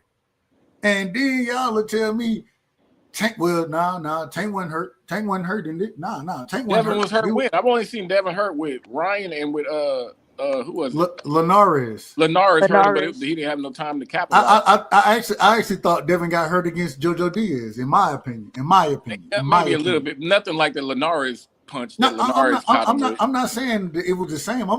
And see, this is the thing. When I'm saying hurt, I'm just judging the fight. I'm just judging what I see. Well, when you say hurt, I'm thinking like hurt to knocked where out? He could have got knocked out. Like, I didn't see none of that. Man, people get hurt in fights all the time, but you can recover. I ain't saying that folks don't recover. I'm just saying that I thought that even in the JoJo Diaz fight, I thought JoJo caught him with a couple of really good shots, especially straight down the middle. You know what I'm saying? And I thought, when I say hurt, I'm not saying Devin was just out of his mind or nothing like that, but it was some shit that buzzed him. It was some shit that had him ho. You know what I'm saying? Like, yeah, he definitely got hurt. He definitely got caught with some good buzzing shots. I said he got caught with some hellacious shots, but he ate the motherfuckers, in my opinion. But that's why I'm saying, when I say hurt, I ain't saying you about to get knocked out, nothing like that. Well, that's what hurts him. That's hurt. Like where if a nigga jumped on you with another punch, then you would have damn near been getting knocked the fuck down, or you know what I mean, some shit like that. I didn't see none of that. I think if I don't think Lamont ever was hurt. Lamont definitely was not hurt throughout that entire fight. Nor was I don't think either one really was hurt. Now I think Tank was hurt. I think Tank was hurt. He got stunned You saw his like legs go. You saw like his legs like give out. I ain't saying they gave out. I thought he had he good poker face, but when he got clipped, you seen him stumble. You know what I'm saying? But Damn, he they did. Yeah, get he knocked was on down. wobbly legs. You're right. And You're right. damn, they It get was knocked down in that situation off that counter from Lamont Roach. But at the same time, I thought it was. I thought there was another time. I don't remember exactly what round it was, but there was another time where Lamont he caught and countered. You know what I'm saying? He caught a punch. Yeah. And he countered that motherfucker. And shit. Matter of fact, I believe that was the round that Tank kind of after that round, Tank kind of gave him a little tap on the. Hey, yeah. You got me there. You got me with some good shit. You got me. So yeah. I still think that even though he wasn't like knocked down anything like that, and I think maybe when I say hurt, it may not mean technically what y'all think hurt is. I'm not saying that the nigga was just about to be knocked out or nothing like that, but he got hit with some shit that shit. Oh shit. Ho. All right, let me make it out this motherfucking round. Let me make it out the round. You know what I'm saying? That's kind of how I looked at it. Well, you wasn't giving Lamont Roach no damn chance. So maybe you seen him land some good shit on Tank. You're like, oh, man, it's extra to you. I said Lamont Roach, he'll give a good fight until about the 9th round. Nigga, man, you had the same. We looked at the fight the same way. What are you talking? I said Lamont Roach gonna make it to the 8th, 9th round, and then he'll probably get stopped. I was wrong, but when I say that, man, when I'm watching it the same way I say anybody else was hurt, anything, I would say the same thing. Yeah, it's your opinion. And no, JL, hold on real quick. JL, no, shout out to Jamel Herring. Shout out to him. He didn't beat the fuck out of Lamont Roach. That was a very close fight, in my opinion. That was a very close fight. And so I hate when folks say that Jamel Herring beat, and shout out to Jamel Herring. I ain't got no problem with the brother. I salute the brother, respectfully. 15 more seconds in that 11th round, Jamel Herring might have got stopped. And so all I'm saying is so when y'all telling me that Jamel Herring beat the shit out this man, what are you talking about? I had Roach winning that fight. To me, that's what fight did they watch? I don't know. They probably didn't even watch the fight. I've heard people talk about that fight, and then you ask them if they watched it. That's they crazy. Watched the highlights. Some crazy shit, man. That's crazy. That's crazy. That's why I gotta say, most folks don't know shit about. Well, I ain't gonna say. I say that respect. Shout out to the Black Mamba, man. JL, shout out to my brother JL, but we gotta give you this one right here. We gotta give you this one. Well, I say, most people don't know shit about boxing, they don't. Hacker Dub, that nigga talked the most shit about Roach, and I said, nigga, how many Roach fights you watch? None. Ah, what the fuck are you even talking for, nigga? What the fuck? Bro, you can't even you can't even put me in. Hey, look, shout out to the Hacker, man. Shout out to him. None, Bella. He ain't seen it. That was the first Roach fight he saw, Tank. You can never put me on the panel with the nigga. It was crazy. I can never be on the panel with the nigga because the nigga be lying. And I say it respectfully. I say it respectfully to the brother. But the nigga be lying. I be like, bro, you claim to be a Devin fan, and now I gotta go out and try to argue. The niggas you arguing with, they gonna be like, well, you a Devin fan, defend this. I can't defend that shit. The shit that this nigga be, I can't defend it. And I'm not trying to defend that shit, bro. So I can't even be on. Shout out to the great brother, man. Shout out to the boxing hacker. Man, fuck that nigga, man. Nah, I got look. I don't want no smoke. I don't want no smoke. So shout out to the great brother. This nigga done told me that he used to be a boxer, that he worked for NASA at the age of 16. He worked for NASA? At 16 years old, and he was a boxer, nigga. When were you having time to be a boxer? What are you talking about, nigga? Hold on, wait a minute. He was boxing and working for NASA at the same time. He got a 20-0 record, supposedly, and he was 16 years old working. Hey, y'all think I'm lying, man? The hacker? Hold on. The boxing hacker? Yes, nigga. See? And this is why I can't. That's why I tell you, I don't want to be up there with him. I don't want to be there. I don't want to even be in that conversation. I can't believe nothing that come out that nigga mouth, man. I plead the fifth. And then y'all niggas start asking me what's about your name? I want to look up your record. Nah, well, he'll say some pro boxer name. Like, yeah, nigga, you ain't never put on no gloves in your life. Shut your ass up. I'm just saying, hey, shout out to my sister. She said, how you respect a liar, dude? Hey, listen. I'm just saying respect. Hey, I don't want to, hey, shout out, hey, that brother, I don't know I don't know what's going on. I don't know. So and this is why I keep telling you, I don't want to be on the panel with, and once again, no disrespect to the brother, no disrespect whatsoever. But I don't know what you want from me. I can't defend some of that shit that nigga be saying. Cash correct. Well. Hell no, I wouldn't expect you. I look at you a little with the side eye if you get to agreeing with that. I seen the nigga on I believe it was Manager Marty page. Manager Marty was like, shit, bro. Do you think it's wrong that Devin was cheated by Ryan Garcia and now Devin is fighting on? And we already had this conversation over here. We done already talked about it, but I heard that and I'm like, and the hacker was like, well, and I'm like, bro, just say it's wrong. Just say it's wrong, bro. That's it. That's all you gotta say. Just say, yes, I disagree with it. That's all you gotta say. And he went, I was like, my God. Anyways, shout out to the hacker. I don't want to get on the brother when he ain't here to defend himself. Yeah, because he said Hacker said it was he thinks it's okay for Devin to be on the undercard of Ryan and all this other shit. It's out of order. What, nigga? You is crazy, man. My God. They got this nigga on the undercard of Ryan. And they got this nigga sitting in between Tio and Ryan, man. They doing Devin wrong. I don't give a fuck what nobody says. And I'm not even the biggest Devin fan. I'm not, because I like Devin, but I don't like his pops. I really don't got no respect for that nigga. And I told you why. Well, you already know my thoughts on Bill. Oh, yeah. Go ahead, sis. Go ahead. My bad. But yeah, and I thought it was so strange because I even when they called it a draw, it shocked me, but it didn't shock me. But then I recalled another Roach fight where his other draw, there are some similarities between the other draw he had with, I believe he fought Orlando Cruz. You ever watched the Roach Orlando Cruz fight? Yeah, you should see it. He just the guy. I think it was a straight right. I think he puts him down, but they didn't call it a knockdown. And it's like, wait, what? The referee, it's clearly a knockdown. The referee calls it a slip. It wasn't a slip. It's a knockdown. They replayed it again. And then when they called Roach, I thought Roach clearly won the fight. But I believe the fight was held, I think Orlando Cruz, maybe Puerto Rican. Well, it was his hometown fighter, stuff in his backyard. The fight was in Orlando Cruz's backyard. And then they called it a draw. And it didn't make any sense. I'm like, Roach clearly won the fight. And you can see Orlando Cruz, he's happy. He's like, yes, I got this draw. He already knew what it was. God. Yeah, it was in San Juan. I'm telling you, they did Roach. They be doing Roach wrong, man. They should have called when the Tank fight. They didn't call that a knockdown. They didn't call the Orlando Cruz fight. I thought he won that fight. They didn't give him the knockdown. So yeah, Roach, he does have some bad luck. So he's gonna definitely in the second fight need to take some chances.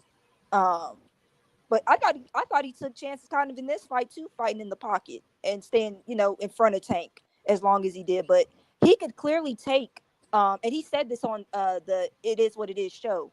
Lamont said he could take Tank's best shot. And when he took it, Tank's most powerful shot, he was like, oh, that's it. He's like, this fight is over.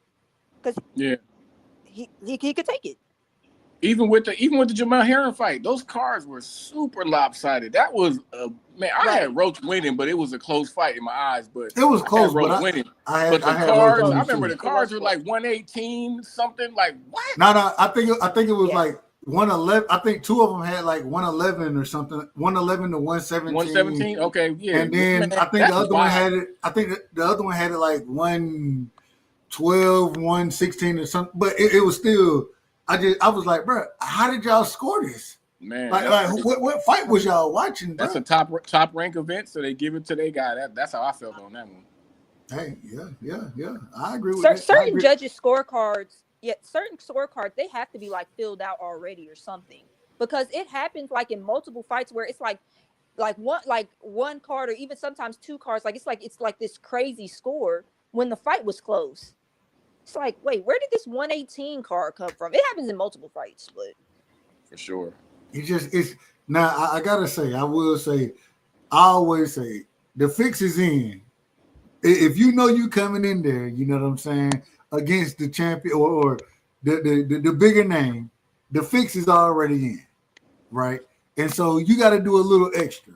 But for Lamont Roach to fight that the way he did, I think that was extra.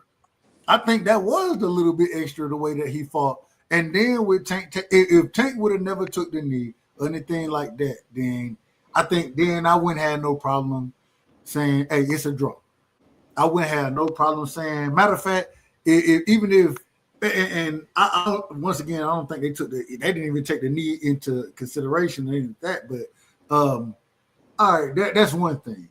But when the man take a knee, do what he did in that fight, then he's like, bro, that's crazy work for that man to still get a draw after doing that. And I thought he controlled the back end of the fight. I thought he controlled the early rounds of the fight. And so it just, I don't know. It's hard to break down. You know what I'm saying? It's hard to break down, but I think that in this situation, because Lamont Roach was such an underdog, and mind you, I think he was 20-1 or some shit like that, whatever it was. Because he was such Tank an was like the 16-1 favorite. Okay, 16-1. There we go. And I remember, hell, if you would have bet the draw, anybody who bet the draw is the ones who really came up on top. I ain't gonna lie to you. Absolutely. Yes. Whoever bet the damn draw, they came out big time. Nobody bet the draw, man. There's somebody in Vegas. Somebody in Vegas bet the draw. I'm telling you the truth. Every time from now on, every time I see 10,000 odds on the draw, I'm gonna put something on it. Just a little bit. Just a little bit. Just a little bit. Hey, just put 100 on it. You gonna get 10,000 when that motherfucker red, man. Shit. You ain't got no choice. Can you imagine if you'd have put a band on that motherfucker, man? You like 100 band. 100,000 off of a stat. Straight like that's that. Crazy. Oh no, it would have been 10. Huh? No, it would have been 100. It would no. Yeah, that's 100 bands. It would have been 100. Damn, that's crazy work. 10,000 for every 100 you put up. That's crazy work, bro. Yes. But all I'm saying is at the end of the day, I ain't got no. I do have a problem with the draw, but I like that they're gonna rematch it. But at the same time, I think that Lamont Roach is doing what he should do. I think the way he's going around doing it, shit. Hey, if you only get your 15 minutes of fame, you know what I'm saying? Damn it, capitalize on them 15 minutes. It's 2025, just like Bella said. You would be a fool not to. Like, you got to get all the attention you can in these days. The way you get as many followers as you can, because it's gonna bring you more money on whatever social media outlet page you got going on. Just for that reason alone, you do it. The brother's selling merch and everything. I ain't got no problem with it. I ain't got no problem with it. Man, make as much as you can off of that damn fight, man. What? Make as much as you can. You better. Shit. Right. But look, go ahead, Bella. Go ahead. Oh no, I was just agreeing with that. But go ahead, Dub. Well, I'm getting ready to check. It's about to be 3:12. We already did. Shit, I don't know how long we was live last night. So we getting ready to shut it down, but I appreciate both of y'all, man. Much love and respect. Man, Cash, give me your last words before we shut this thing down tonight, man. No, good chopping it. Salute to Bella, salute Dub. Ain't no hard feelings, Bella. I know we be going at it sometimes, but it's just boxing, my opinion versus yours. Ain't no love lost, man. Y'all have a good night. I'm gonna catch y'all next time. Hey, real quick, Cash, we gotta finish the video. After what we had last night, we gotta finish it. I thought that was a hell of an episode last night that we had, and me and my brother Cash, we all over the. But hey, that brother, he ain't lying. Well, I ain't gonna say he ain't lying. I'm gonna say that damn it, it's great conversation that's being put out there, and I loved every piece of it. So yeah, I'm for it, man. Y'all have a good night. Hey, much love and respect. Shout out to my brother straight out of Alaska. Man, sis, I gotta tell you this. I gotta tell you this right here. You're doing your thing, man. You're doing your thing, and I appreciate it. You know what I'm saying? You're keeping niggas in order. And hell, you keeping me in line sometimes. Just give me your last words. I appreciate you pulling up. Shout out to Georgia, man. We got the real ones in here, straight out of Georgia, man. Go ahead, sis. Great show again, Dub. You always have great shows. Just let me know ahead of time, like topics you're thinking, because I'll be thinking of topics too. I don't know if I should just like email them to you or what. Hold on. So look. And I know you don't check your email like I check my email. Respectful. I said it respectfully. Okay. I sent you my number. Text me, and then I can give you. You know, you can. We'll break it down as far as the topics and those type of things. Because one of the things I said is the last show that you when I went on to the Rosario versus Devin thing, the way you broke it down, even though I had broken down early in the show, the way you came back and said, "All right, Dub, you kept it too short. Let me make sure we put this in order." I appreciate it, and hey, that's why I'm calling you the co-host. I'm calling you the co-host now. Troy got mad at me earlier tonight. Troy said, "Damn, how she gonna jump?" Well, she the damn co-host around this motherfucker. She can do what she wants. Hey, respectfully, of course. So, check email. That's all I'm gonna tell you. But we'll chop those topics up, and we'll always be in order accordingly. Right. All right, Dub. But yeah, just last words. Great show. The B. Norman senior interview, that was good. I just feel like we talked about it just a little too long. If we had like a couple more topics, like I just feel like the Brian Norman senior topic that went on for a while. But if we could just like add some more, I'll let you know. And maybe like keep it like, like we have like usually it's like 3 hours, right? Like you have like a 3-hour show. So yeah. That's what we're trying to keep it. I'll have like topics. We're trying to keep it at 3 hours now. We're trying to stop being as long as it is, but we trying to keep it to about 3 hours. So. Yep. And it's no hard feelings ever to anyone on the panels, in the chats. And I'm not emotional. I'm really not an emotional person. We just, we're going back and forth and we're talking. So it's never like that serious to me. But yeah, it's always a good show. It's just, when Cash, his voice gets to cracking and he doesn't know it. When he gets, very emotional and passionate, it's fine. But yeah, just closing out Tank Roach, the rematch, that's going to be cool. But I don't believe it until it's like officially announced. And then just in boxing, you shouldn't believe anything until everything like it's all official and we start seeing some promo. So once everything is done, I'll believe it. And then Norman Boots, I'm going Norman. And yeah, it's good. But yeah, good talking to you, Dub. Hey, much love and respect, sis. You always welcome over here. Hey, like I said, you the co-host now. You the co-host. So anytime somebody out of order, damn it, call them out of order if you need to. And I ain't got no problem with it. Right. All right, Dub. Man, hey, be safe, man. Hey, man, we had a great show tonight. Once again, everybody pulled up, man. Much love and respect. I really appreciate it. Shout out to everybody who was in the Cash App. You know what I'm saying? Everybody who came, hit the like button, commented out here, man. Shit, we working. We trying to do better over here, and we're gonna keep working and keep doing our thing. And man, I really appreciate it. And I always gotta tell y'all, we represent Georgia around this motherfucker first and foremost. That's what we represent. So it is what it is. But hey, I appreciate everybody. And we're going to do it again. We will be live tomorrow. You know what I'm saying? I believe we may have another interview that will be happening tomorrow as well. And so I gotta verify that first. But y'all make sure y'all check the content out. You know what I'm saying? Always hit the like button when you come through. And just know, when you're over here, man, you're rocking on the right side. Bud Crawford is a fight fan.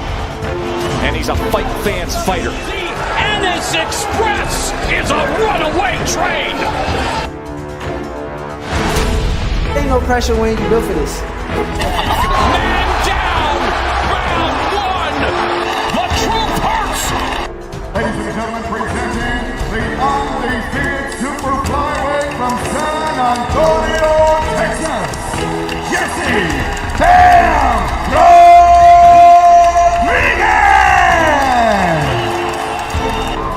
The universally recognized undisputed lightweight champion of the world, Devin.